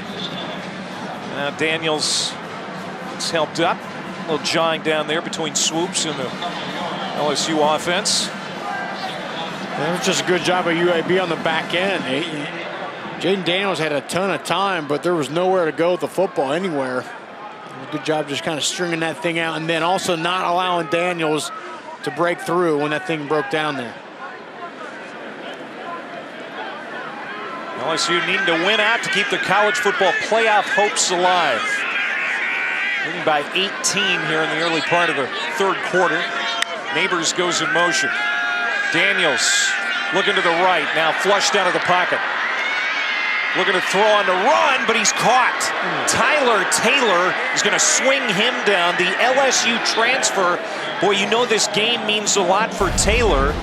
That's the first time we've called his name tonight. And his pocket broke down here, and Daniels looks to escape, but a great job of Taylor coming up and showing some speed. A nice open field tackle. Taylor, a former LSU starter, played in 13 games for LSU in 2017, made 5 starts that year. Now shows up on the other side, makes a big play. LSU 7 for 7 on third down tonight. They've been great. But this is a mile to go. You're 3rd and 20. Daniels going to heave down to the far sideline and contact, but no penalty flag. Starling Thomas right there to knock it away from Jenkins. And the crowd wants pass interference here, but it looked like Thomas got his head back around, but then a little shove. So I think just right there, as you see him look for his head back, and anytime the defender can look back for that ball here, that's referees aren't going to call it. And now Thomas, who was in coverage on that play, goes back to return this punt. Jay Bramlett grew up in Tuscaloosa. Spent the last 3 years at Notre Dame with Brian Kelly. Oh, there's a quick hit on punt coverage by Slade Roy, the snapper. Man, I don't know how he got down there that quick, but he did make sure that Thomas wasn't coming back. So Brian Kelly and LSU with a nice lead here with 10:44 to go in the third.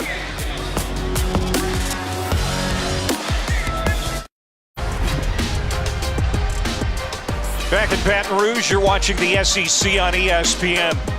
And what a scene in Columbia, South Carolina right now, as the Gamecocks have defeated the Volunteers 63-38 as we look at the SEC headlines.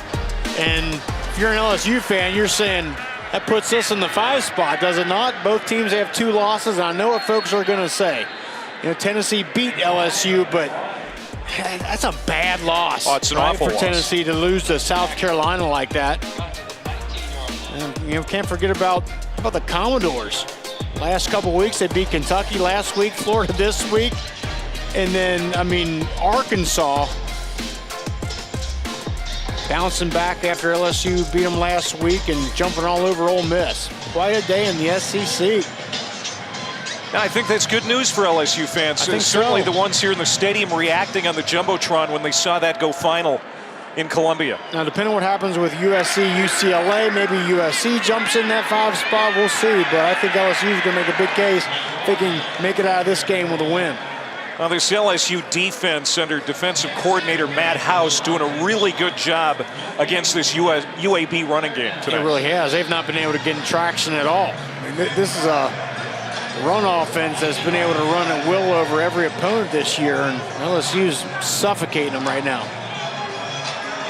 UAB averages 247 yards per game on the ground. They've got 13 rushing yards tonight. 3rd down and 6. Hopkins from a clean pocket. Juggled, and it's incomplete.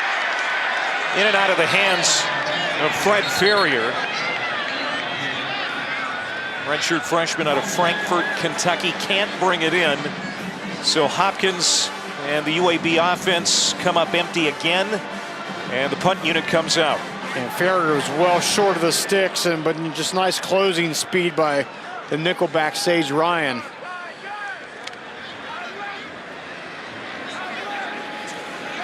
There's Gregory Clayton back to return for the Tigers. Again, Brian Polian, a guy you know very well, the special teams coach for LSU, said, first job is do no harm, and they almost got a block.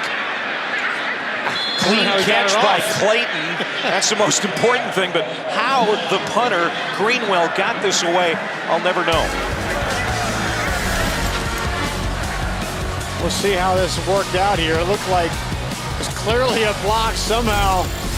Able to get this thing off, just time to jump a little bit late here, but it's 28-10 LSU here. Back here in Baton Rouge, 28-10. LSU leading 9-10 to go in the third quarter. Just across the way from Tiger Stadium, University High School on the campus of LSU. And that is where Mike Hollins attended high school. Of course, he was one of the victims of that terrible shooting at the University of Virginia the other day. Good news is he has had successful surgery, Rocky. Wow, he's recovering, in fact, up walking around. There's a picture with him and his mother. And we're so glad to hear that. A senseless shooting last weekend, and we hope that Mike makes a full and complete recovery. What a blessing that he's recovered well to this point. That's great. LSU's got it. Jaden Daniels on the run, and it's a good one. Man, has he been good running the football. Now, he was hit late. LSU fans want a penalty flag, and they're going to get one. Yeah, it looked like Daniels got an extra shove after he was already out of bounds there by Key. Half the play, personal foul. Defense number 1, late hit out of bounds. 15-yard penalties after the end of the run. It's an automatic first down. And Jalen Key has been really good tonight, but that was a dumb mistake. He hasn't. It wasn't even just the initial contact. It was just the contact, then the shove right there. Yep. Pushes him out.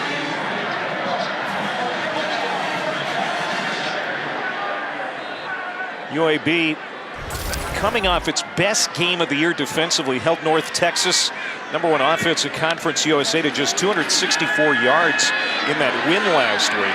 Here's some pressure on Daniels now, gets rid of it to his favorite receiver, Brian Thomas, who was in concussion protocol this week, did not play last week.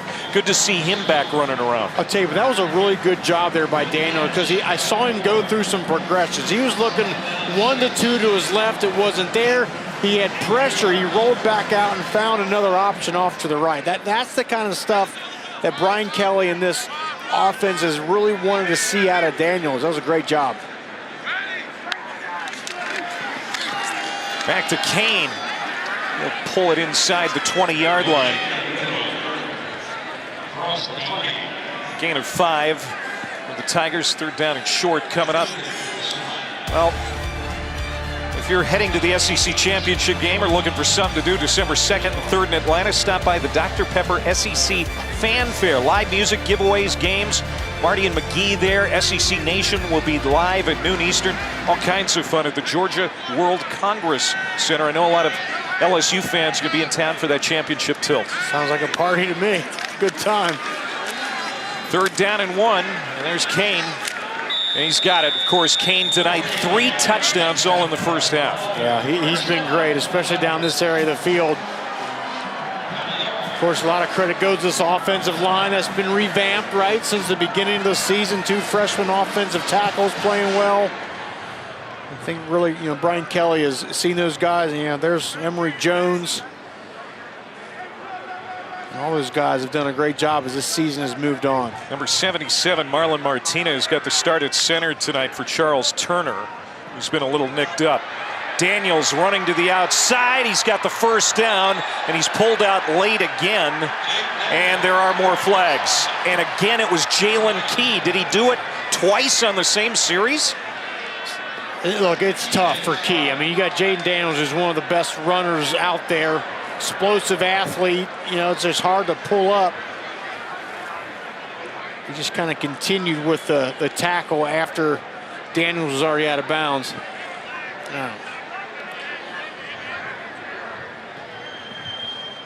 Jason Autry, our lead official tonight. Personal foul, horse collar tackle, defense number 1.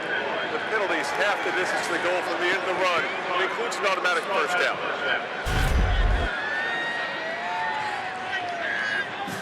Look at the pylon cam, just as he came around, that hand was wrapped around the neck there. See if he got around the. It looks like his hand was in the front of the jersey, though, not the back. Yeah. I don't know about a horse collar there. Maybe a late hit, but not a horse collar. Daniels waltzes in for a touchdown. His 11th rushing touchdown of the year, 5th rushing touchdown for the Tigers tonight. It looks like Jaden Daniels having fun, right? Last week he wasn't having any fun. Tonight I just think he looks like a completely different player, is confident. Like you said, he's being decisive with his reads, with his throws. He's going through progressions. Look at Brian Kelly saying, young man, that's how I knew you could play, and I'm glad to see it again here.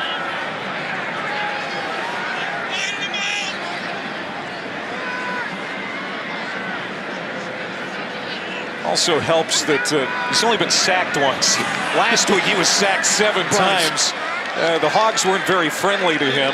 Now Ramos comes on and misses the extra point, but another touchdown drive for LSU.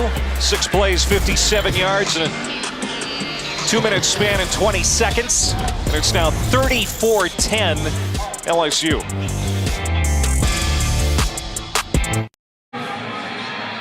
College football primetime presented by Geico. Jaden Daniels rushing touchdown.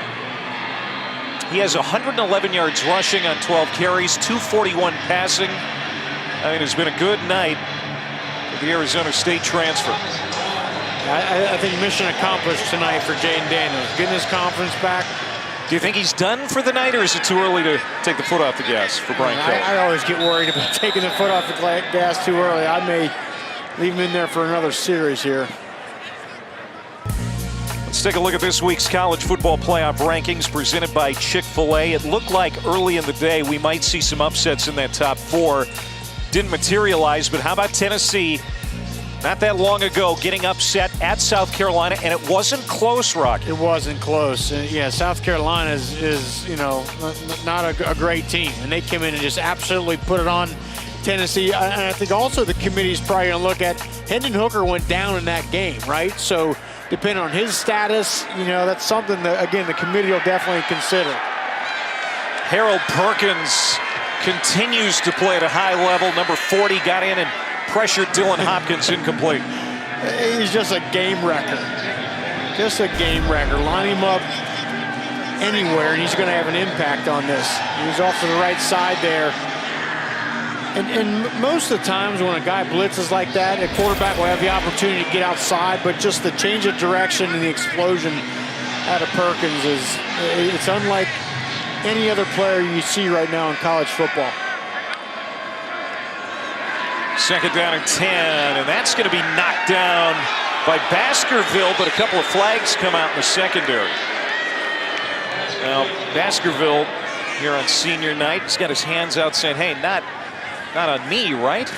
He thought that was clean. Pass interference, defense, number 13. Ball be placed at the spot of the foul. It includes an automatic first down. That's because it wasn't Baskerville. Oh, no, it was number 23. They corrected that. Let's go down to Don. Yes, I want to talk more about Harold Perkins, guys. B.J. Ojulari said he just knows how to be around the ball and make plays, but honestly, it's his speed that has his teammates shaking their head every single day in practice. We saw it last week. We've seen it tonight. Matt House said he's just scratching the surface, but he loves ball. And guys, crazy to think his freshman year of high school, he walked away from football to focus on basketball. Wanted to play in the NBA. Luckily for LSU, that only lasted for about winter and spring, and he got back out on the football field. Well, he's just a natural athlete. We were talking with the coaching staff, and Brian Kelly said, you know, if we put him on offense, he'd be our best running back right now. And there's some LSU fans that want him to get the football, right? Because, I mean, folks, do yourself a treat and turn on his high school highlight film. I mean, he's playing wing back, wide receiver, running back, he's played a little quarterback. I mean, every position out there, he's making an impact, and now he's doing it still at age 18, now in the SEC. 2nd down and 5, and the running game for UAB has been pretty quiet tonight. I think in terms of dominance, I think of Micah Parsons, right? Just in terms of freak athlete that could utterly take over a game defensively, and I'm seeing that same sort of thing out of Perkins. Now, Perkins isn't as big as Micah Parsons. You know, he's just, you know, he's 6'2", 215, 220. He'll probably put on a few pounds, but either way, he's just a guy that's going to make an impact out there. I mean, you got longtime LSU fans mentioning his name in the same sentence with guys like Tyrann Mathieu and Devin White, and Debo Jones, and fellas like that. He's still, again, just 18 years old, a freshman. The future is going to be so bright for this young man. Well, and we talked about it earlier. What happens when he understands how to run this defense and this scheme that Matt House says? You really got to look out. Hey, Rocky, you mentioned him on offense. Well, I actually asked Jaden Daniels if he ever petitioned to get him on his side of the ball. He laughed and said, "No way, are you kidding me? We need him to keep harassing the quarterback, get us the ball back." I think Jaden Daniels doesn't want Perkins stealing some of his touchdowns. That's what I think. Yeah. I think you give him the ball, he's going to make something happen. Jermaine Brown, solid run there out to the 49-yard line to keep this drive going. Now Hopkins wants to throw on 1st down for UAB. Going to take a deep shot, single coverage, Shropshire, and they can't connect. Well, he had his man beat. Colby Richardson was out there in coverage. Shropshire had him by a step, but Hopkins couldn't hit him. Yeah, that's what Brian Vincent talked about. He said, you know, look, we're going to get a few opportunities tonight to take the top off this defense, and we got to hit them. And just a little bit of an errant throw there by Hopkins. LSU defense hasn't allowed a 3rd quarter touchdown since the Tennessee loss. The adjustments that Matt House and his staff have made at halftime this year, especially since the Tennessee defeat, pretty impressive. Yeah, pretty impressive, indeed. I mean, this defense is playing at a high level. It starts with that front, starts with Perkins. Jermaine Brown, good run again to make it 3rd down and 1 for UAB. Baskerville on that stop. And it's just this defense is speed and power, right? I mean, there's guys up front, powerful, they shed blocks, they get off them, and then the speed on the perimeter. Man, it looks like a different defense, though, really, you know, from the one that gave up 40 points that night to Tennessee. Yeah. Can they get off the field here on 3rd and short? McBride, he's going to have enough for the 1st down. Here's the ground game that UAB is known for. This is a pretty good drive, and they're doing it mostly on the ground. Yeah, pretty good job, especially the last few plays here. You know, that offensive line's, again, we talked about that zone block, and they want to get that defensive line running sideways and allow McBride. He's so good at finding just that little crease, putting his foot in the ground and getting forward. You know, you can see he's still well below his production that he's used to seeing.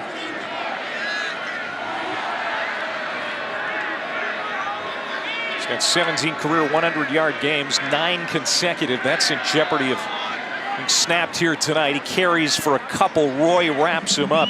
You know, the passing game has pretty much been abandoned. Remember how Hopkins started this game, Rock? I mean, he had 8 straight completions to begin the night. He's had 7 straight incompletions here in the last several moments.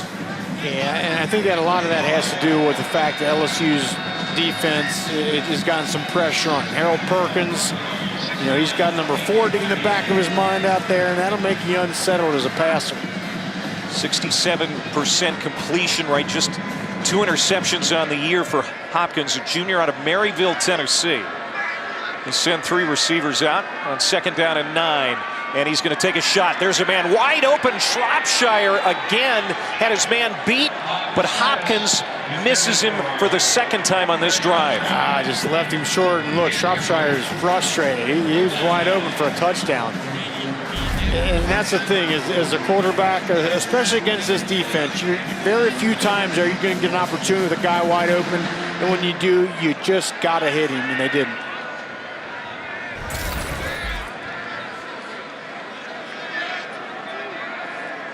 So 3rd and 9. This is the 10th play of the drive.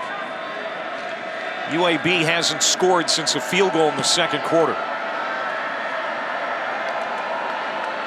Hopkins getting some pressure off the edge, and that's a nice strike for a first down. Hopkins needed to keep this drive going, and he completes it to his tight end, Bryce Davis. A nice confident throw. Was able to get his back foot set, just drove that ball into the hands of Davis.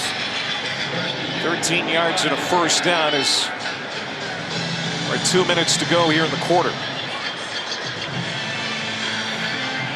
UAB will be at Louisiana Tech next week. They need another win this season to get bowl eligible. Wow. As Brown is caught from behind by B.J. Ojulari. He wears that special number 18. How good has he been this year? Fantastic. I mean, just long levers, right? Watch him just use those long arms and press that block off, get separation, and then the athleticism to run it down. I mean, that's a 6'3", 255-pound man who can, again, shed the block, but then also run down the line of scrimmage like that. He's a special player. He's going to be playing at the next level here real soon. He had 11 tackles in the Alabama game, 8 last week. He was great against Auburn. I mean, in the big moments, he has really stood tall. Here's Hopkins now on 2nd down. That's going to be too high for Shropshire. Shropshire, the #1 pass catcher for UAB, and he's had 3 receptions tonight for 18 yards, but he has been open quite a bit tonight. He has. He's saying, look, just give me a chance. I mean, he's wide open. That's a great scheme. And Hopkins knows that, God, second time he's missed him. His best wide receiver. Give him a chance. Dylan Hopkins led the upset of BYU in last year's Independence Bowl here in the state of Louisiana up the road in Shreveport. But he's not been sharp here in the second half. Rolling to his right here. And that one's incomplete. Good coverage again. That was intended for Boykin. Mekhi Garner is all over him. That's a good job on Mekhi Gardner on the edge there. They brought Perkins with some pressure up the middle, but Hopkins a good job of rolling out and at least getting a clear view here. Just couldn't connect. They're going to keep the offense out on the field. They're 0 for 1 tonight on 4th down. They've really been good on 4th down throughout the season. They need the 15-yard line. And incomplete. They're going to turn it over on downs. Rudolph had it go off his hands.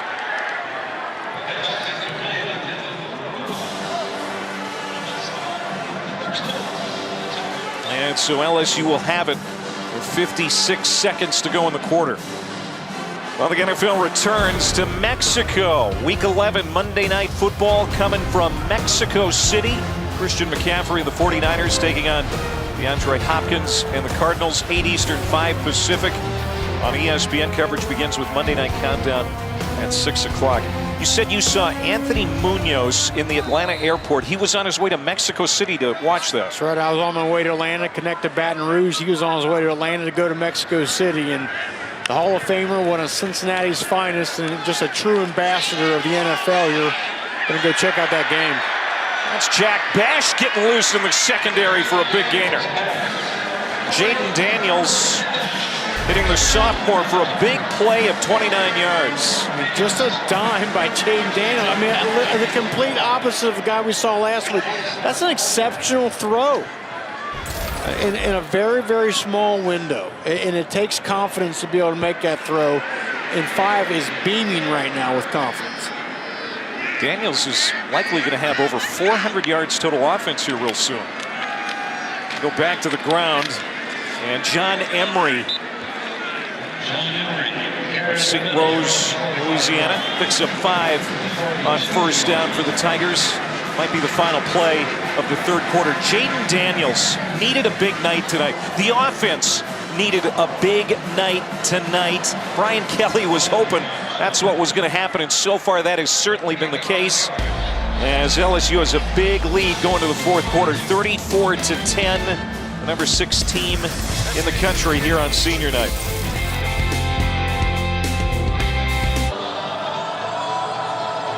You haven't lived until you've seen the Joker sing along with Garth Brooks. As good as it gets. 34-10. We go to the fourth quarter. Number 6 LSU leading it. Look at the difference from last week for Jaden Daniels and the LSU offense. Unbelievable. I mean, it's just literally a 180 from what both him and this offense did last week. He's confident. He's making the throws. He's decisive in his reads. I mean, everything is clicking for him in this offense. Second down and 5 for the Tigers.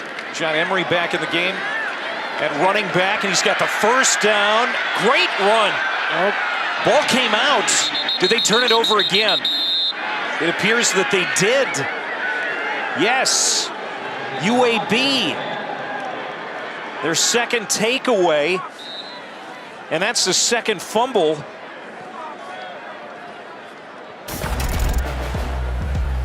Damian Miller knocked it out. And the Tigers give it away here in the fourth quarter.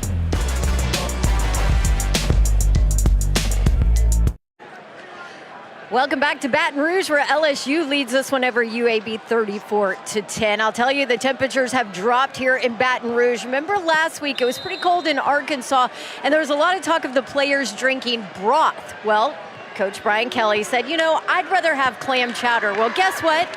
Whatever the coach wants, he gets. Oh, yes. This week they have clam chowder broth on the sideline. Gumbo. Hot chocolate broth on the sideline, coffee. But I'm telling you, this is real. I asked one of the players who came over and got it. I said, is that really clam chowder? He said, you know it is. Coach Kelly asked for it. Okay, what about the hot dog water? I don't know about that, Clay. I don't know. That's your stuff right there. Take that. See if that's any good. It's the name of a Limp Bizkit album, right? You guys don't remember that. Brian Kelly takes care of his guys, too. Look at all these snacks they got. Well, if you're playing the way they've been playing here in the last couple weeks, you can do that. Well, UAB has made a change at quarterback. Jacob Zeno is in there now to run this offense. We got a little cookie monster there running the camera. Yeah, Zeno's a little bit more of a dual threat guy, so expect him to run around a bit. I just think they need just a change up right now. And Hopkins started off on fire, but the last few drives he hadn't been able to connect much. The Baylor transfer on 3rd down and 5, looking to throw. And he's hit, and that's going to land incomplete. 4th down. So LSU turns it over on the second fumble for John Emery, but the defense comes out and gets a 3-and-out. John Emery, a couple of fumbles tonight. That's not a good sign for a running back room for Brian Kelly that isn't very deep right now, because you've got Josh Williams, who's a little nicked up. We haven't seen him tonight. And Amari Goodwin is out for the year. Yeah, I mean, second fumble, you got to think that Brian Kelly is saying, you know, coming down the stretch here, we can't have it. Now, Noah Kane has just 32 yards on the night, but he's got 3 touchdowns. So maybe now he moves into that second running back role. Gregory Clayton fields that on the hop, and he stopped short of the 15-yard line. So LSU has it. 13:20 to go here in Baton Rouge. Comfortable lead for the Tigers.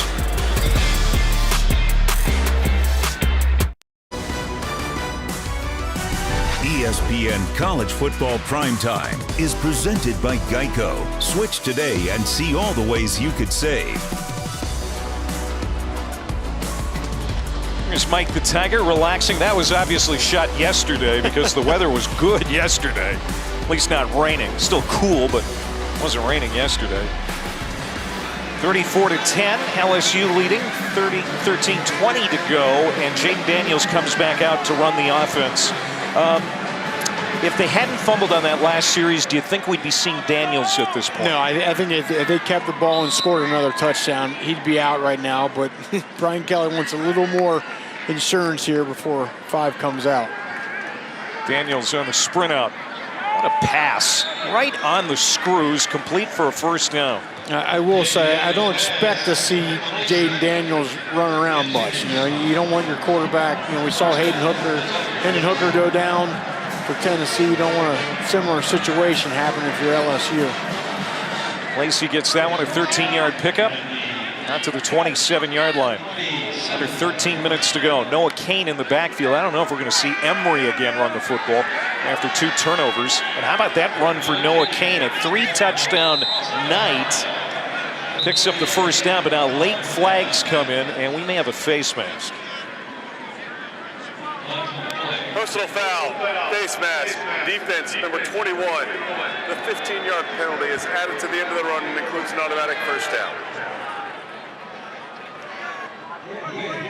Brian Kelly inherited a mess here in Baton Rouge. It was a depleted roster, Rocky, when he took the job. Just 39 scholarship players. Wins the SEC West anyway, which was considered a long shot before the season, but especially after that loss to Tennessee here 6 weeks ago. And now they've won 4 straight, almost 5. Just it feels like a different team. It really does. And what was the phrase he used a bunch yesterday? Process over outcome, right? Focus on the process. The outcome will take care of itself. That's off the hands of the receiver. That's going to be incomplete. Neighbors couldn't haul it in. Brian Kelly, 61 years old, 3-time National Coach of the Year, might win it again. Won back-to-back Division II national championships at Grand Valley, won the MAC in 06 at Central Michigan, took Cincinnati to a 12-1 season in 09. Their only loss was to Florida that year in the Sugar Bowl. And then, of course, the winningest coach all time at Notre Dame. You can say what you want about Brian Kelly, but every single place he's been, he's won. Oh, nice snag. And Neighbors puts his foot in the ground and takes a bump there at the 40-yard line. 8-yard pickup as we go down to Don.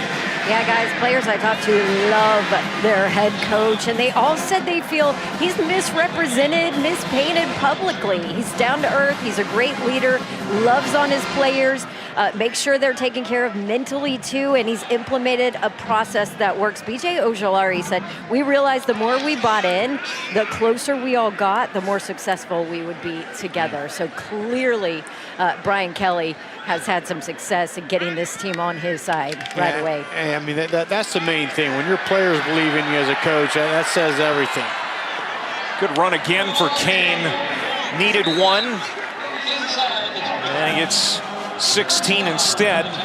Keep this drive going for LSU. Kelly, I mean, he could have stayed at Notre Dame and had a statue erected there outside of the stadium in South Bend, but he wanted to come to the best conference in college football and the best division. So he leaves South Bend for the Deep South. And boy, the crowd may be a little cool at first, but they are gravitating to this man and what he's doing here in Baton Rouge. Right, as these guys playing with a lot of confidence. I just think he decided it was a move he needed to make. You know, if he wanted to get that national championship, I just frankly feel like he didn't think it could be done at Notre Dame, so he wanted to come down here to LSU and be in the SEC and recruit the kind of players they have down here. And already in year 1, he has them playing at a high level. And Noah Kane is really earning some points here tonight. Kane is closing in on 100 yards rushing tonight. And just one last thing about Kelly. I thought it was, we talked to him yesterday. He talked about his early coaching jobs at Grand Valley State and Central Michigan. He said, look, we're allowed time to rebuild this thing. He goes, that's a thing of the past. You got to come in and win win right now. And it started off kind of shaky, but as that process is taken over here at LSU, he's winning early now. Yeah, those days of fan bases being patient are long over. Ain't happening. Especially in this league. Oh, pop pass, incomplete. Daniels wanted the tight end, Cole Taylor.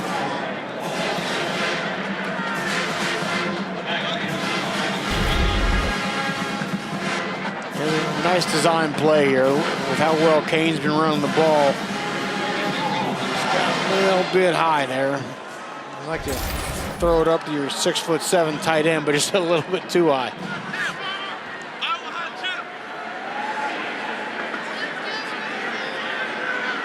LSU only once has been denied on 3rd down. They are 9 of 10. Daniels all kinds of time as he's had all night, and that is caught. Brian Thomas. 4th receiving touchdown this year. And that might be it now for Jaden Daniels. I think Jaden Daniels has been reminded tonight, if I just give my wide receivers a chance, they're going to make a big play, right?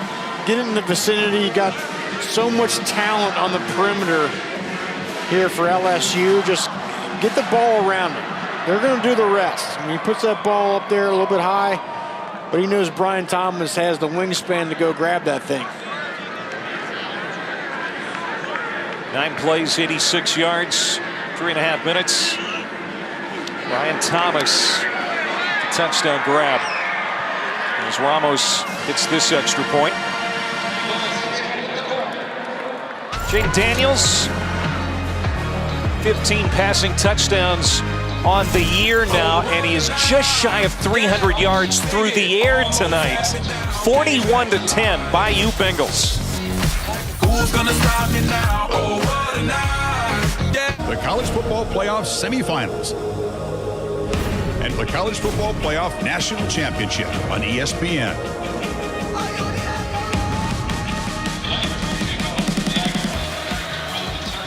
Number 6 LSU. Another touchdown to make it 41-10 on a rainy, cold night in Baton Rouge. Late here in the 4th quarter. College football rivalry weekend begins on Thanksgiving night with the Egg Bowl at Ole Miss. Also, we're going to have Florida taking on number 19 Florida State on Friday. That's going to be good. And then number 7 USC, which just got a great win over UCLA moments ago, taking on number 18 Notre Dame at the Coliseum on Saturday. Both begin at 7:30 Eastern. So USC with that quality win over the Bruins, is there any chance that maybe they go ahead of LSU in the college football rankings this week? I think there's a chance, look, because they only have 1 loss. LSU has 2, but you got to start looking at quality of wins. LSU's beaten Alabama, they've beaten Ole Miss, they've beaten, and right now USC's best wins are, of course, UCLA tonight, and then Oregon State was a good loss. They're number 23 right now. I think, frankly, the committee is going to favor the SEC and that strength of schedule. It'll be a good debate. And it really doesn't matter for Brian Kelly and LSU. If they take care of business next week at Texas A&M, which, let's be honest, even though the Aggies have had a brutal year, I mean, that's no gimme in College Station. No. But if they take care of business there and then win against Georgia in the SEC title game, I don't know how you keep them out. No, I don't think you can. That pass is incomplete. Intended for Damus, as Zeno is in there, quarterback. Here are the college football rankings as it stands right now. Again, Tennessee, that loss, they're going to go down. And you would think that LSU likely just goes ahead to 5. Yeah, I mean, look, if you're LSU, yes, you have 2 losses, but you win out, which would mean beating Georgia. I don't see how you're not in. I mean, Georgia has been, since the college football rankings have come out, right, in November 4th or whatever that first date was, they've been number 1, right? They have a 46-point win over Oregon, 14-point win over Tennessee. You go and knock those guys off, you're going to be in the playoff. I'll run it here on 2nd down and 15 with Jermaine Brown. This UAB rushing offense held under 50 yards rushing tonight. Wow. Ty'G Hill on that tackle. Texas A&M, Jimbo Fisher, what a year for a team that was ranked in the top 10 in the preseason. They were number 6, I believe, in the preseason rankings. And they did snap a 6-game losing streak today with a win over UMass, but that didn't even come easy. I mean, that's got to be the biggest shocker of this college football season, right? Texas A&M with all this hype and the best recruiting class ever and all this sort of thing, for them to come out and perform the way they have. Zeno taking a deep shot. Good coverage down there. Somehow Shropshire got it. There is a penalty flag down. Colby Richardson, number 22, is in coverage. Pass interference. Offense, number 11. Wow. 15-yard penalty. Excuse me, it's half the distance from the previous spot. Repeat, 2nd down. Correction, 3rd down. Boy, Shropshire, he's had a tough night. He really has. A couple times he's been open. One would have been a clear touchdown. And right here, it finally gets a little bit of an opportunity. Wow. That's a little bit ticky-tacky. Yeah, I Come agree. on, let him play. Trey Shropshire coming in with a career average of over 20 yards per catch. And he doesn't even have 20 yards receiving tonight. Yeah, it hasn't been a factor. 3 catches for 18 yards. Real credit to this LSU defense. They've come out and played well again tonight. No, they really have. And the secondary's played well, really shut down any big plays by this passing attack, and then the front's just flat got after the quarterback tonight. Zeno, that's way high. Incomplete, intended for Palmer. As LSU has pitched a shutout here in the second half. They haven't allowed a touchdown in 11 of their last 19 quarters, LSU. So this defense really playing at a high level right now. Yeah, I mean, look, it's just, you know, star players.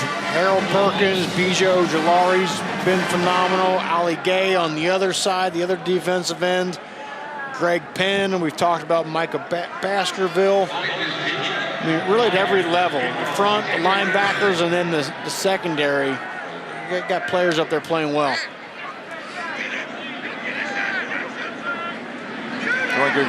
Clayton's going to slip down on the wet turf. And LSU will have it. Chance to burn up some clock here with a big lead late in the fourth quarter.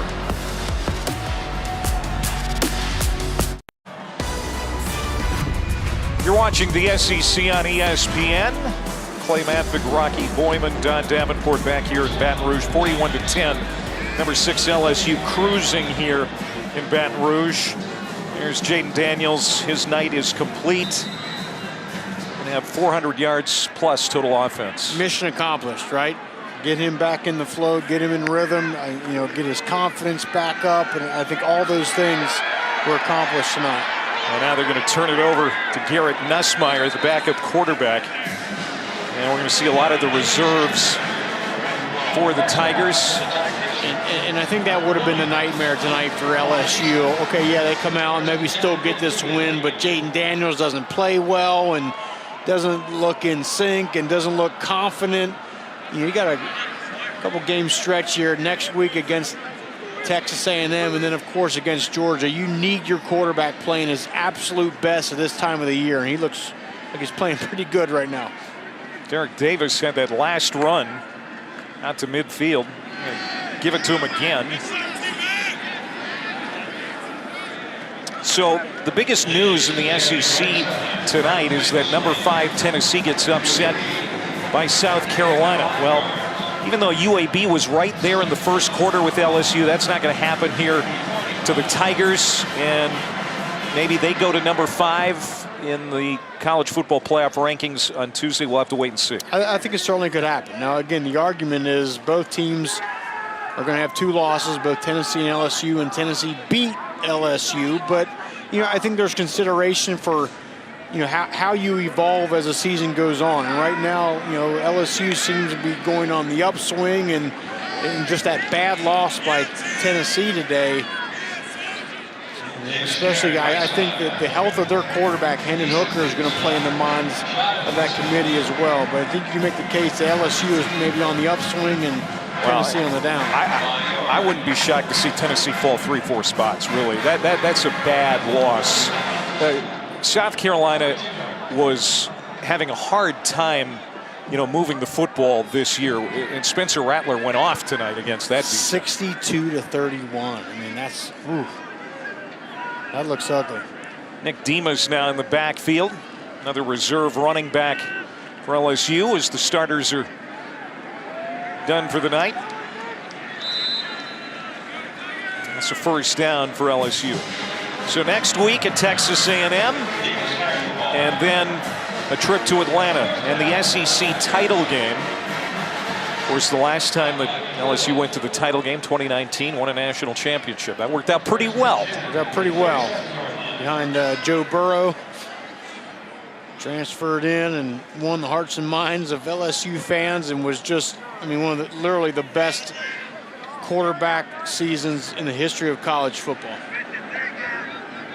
Now playing very well for the Cincinnati Bengals, my hometown. Nussmeier Gets it to Jack Mashburn, the tight end. Garrett Nussmeier, second year as the primary backup. Last year he sat behind Max Johnson, but then was held out of last year's bowl game to preserve his red shirt. Remember, LSU started a wide receiver against Kansas State in the bowl game, John Kirkland. And Nussmeier held out of that game to keep that red shirt intact.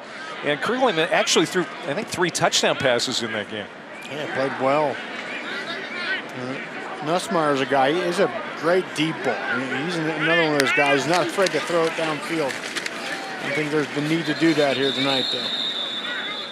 Demas straight ahead, no gain, so it's third down here for LSU as we go under 5 minutes to play in Baton Rouge. Tigers going to be 9-2 on the year, 7-1 in the SEC. To their 5th straight win.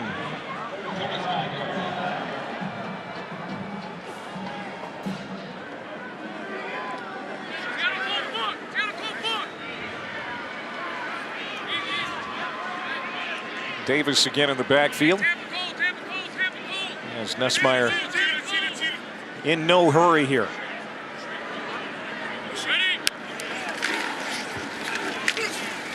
Davis tripped up in the backfield. Another thing too, that UAB running game completely a non-starter tonight. Really nothing to speak of. McBride did have that 1 rushing touchdown in the first quarter, but that drive was a short drive because of the great kickoff return. They really never sustained that ground game. No, never did. I mean, it came out and had success with the pass game early as well too. But I mean, you had 2 running backs. Brown and McBride came into this game averaging 230 rush yards per game, and it just has not happened tonight. 4th down here. Nussmeier. That's tipped and incomplete, and UAB will take over on downs. Hey, kick off your Week 11 NFL Sunday with the Countdown Crew at 10 a.m. Eastern, 7 a.m. Pacific on ESPN and the app. Matt Hasselbeck. It was all access with Patrick Mahomes and Andy Reid, plus Justin Jefferson and the game's greatest wideouts, breaking down the art of the one-handed catch.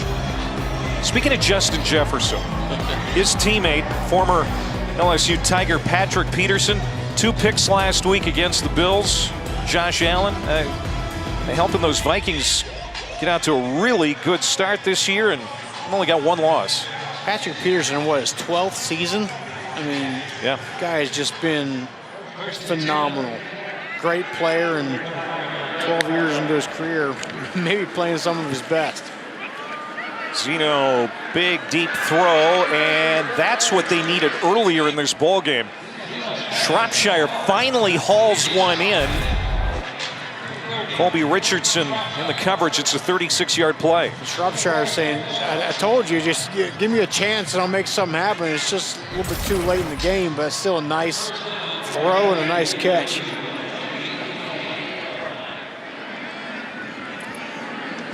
Fourth catch for Shropshire tonight. Now Zeno out in the flat. He's caught and driven down at the 16-yard line. It's the tight end. It's a 12-yard pickup. Dallas Payne.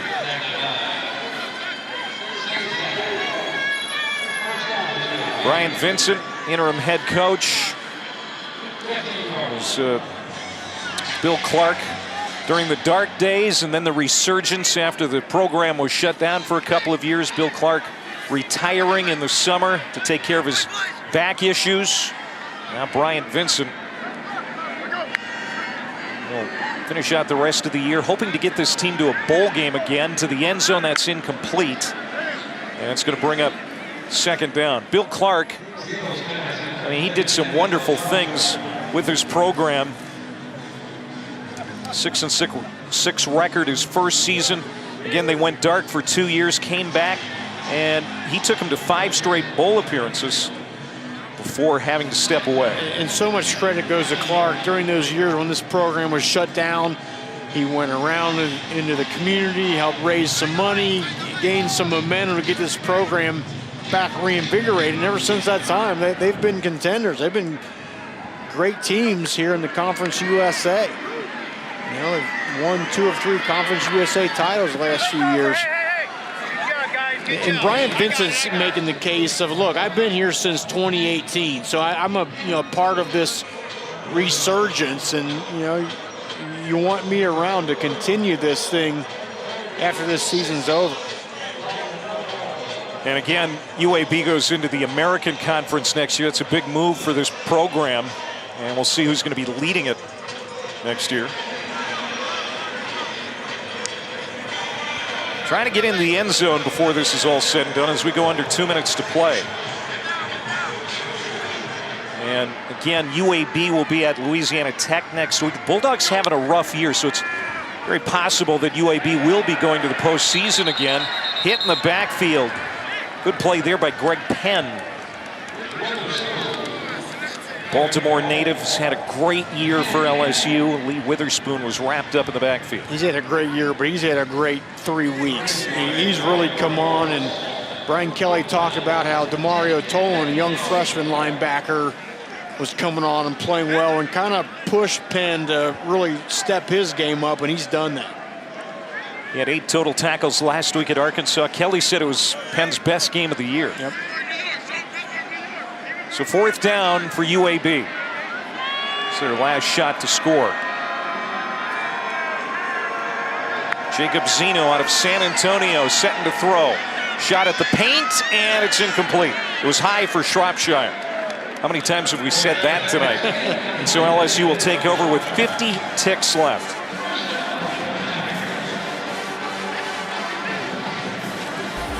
Nine wins for LSU.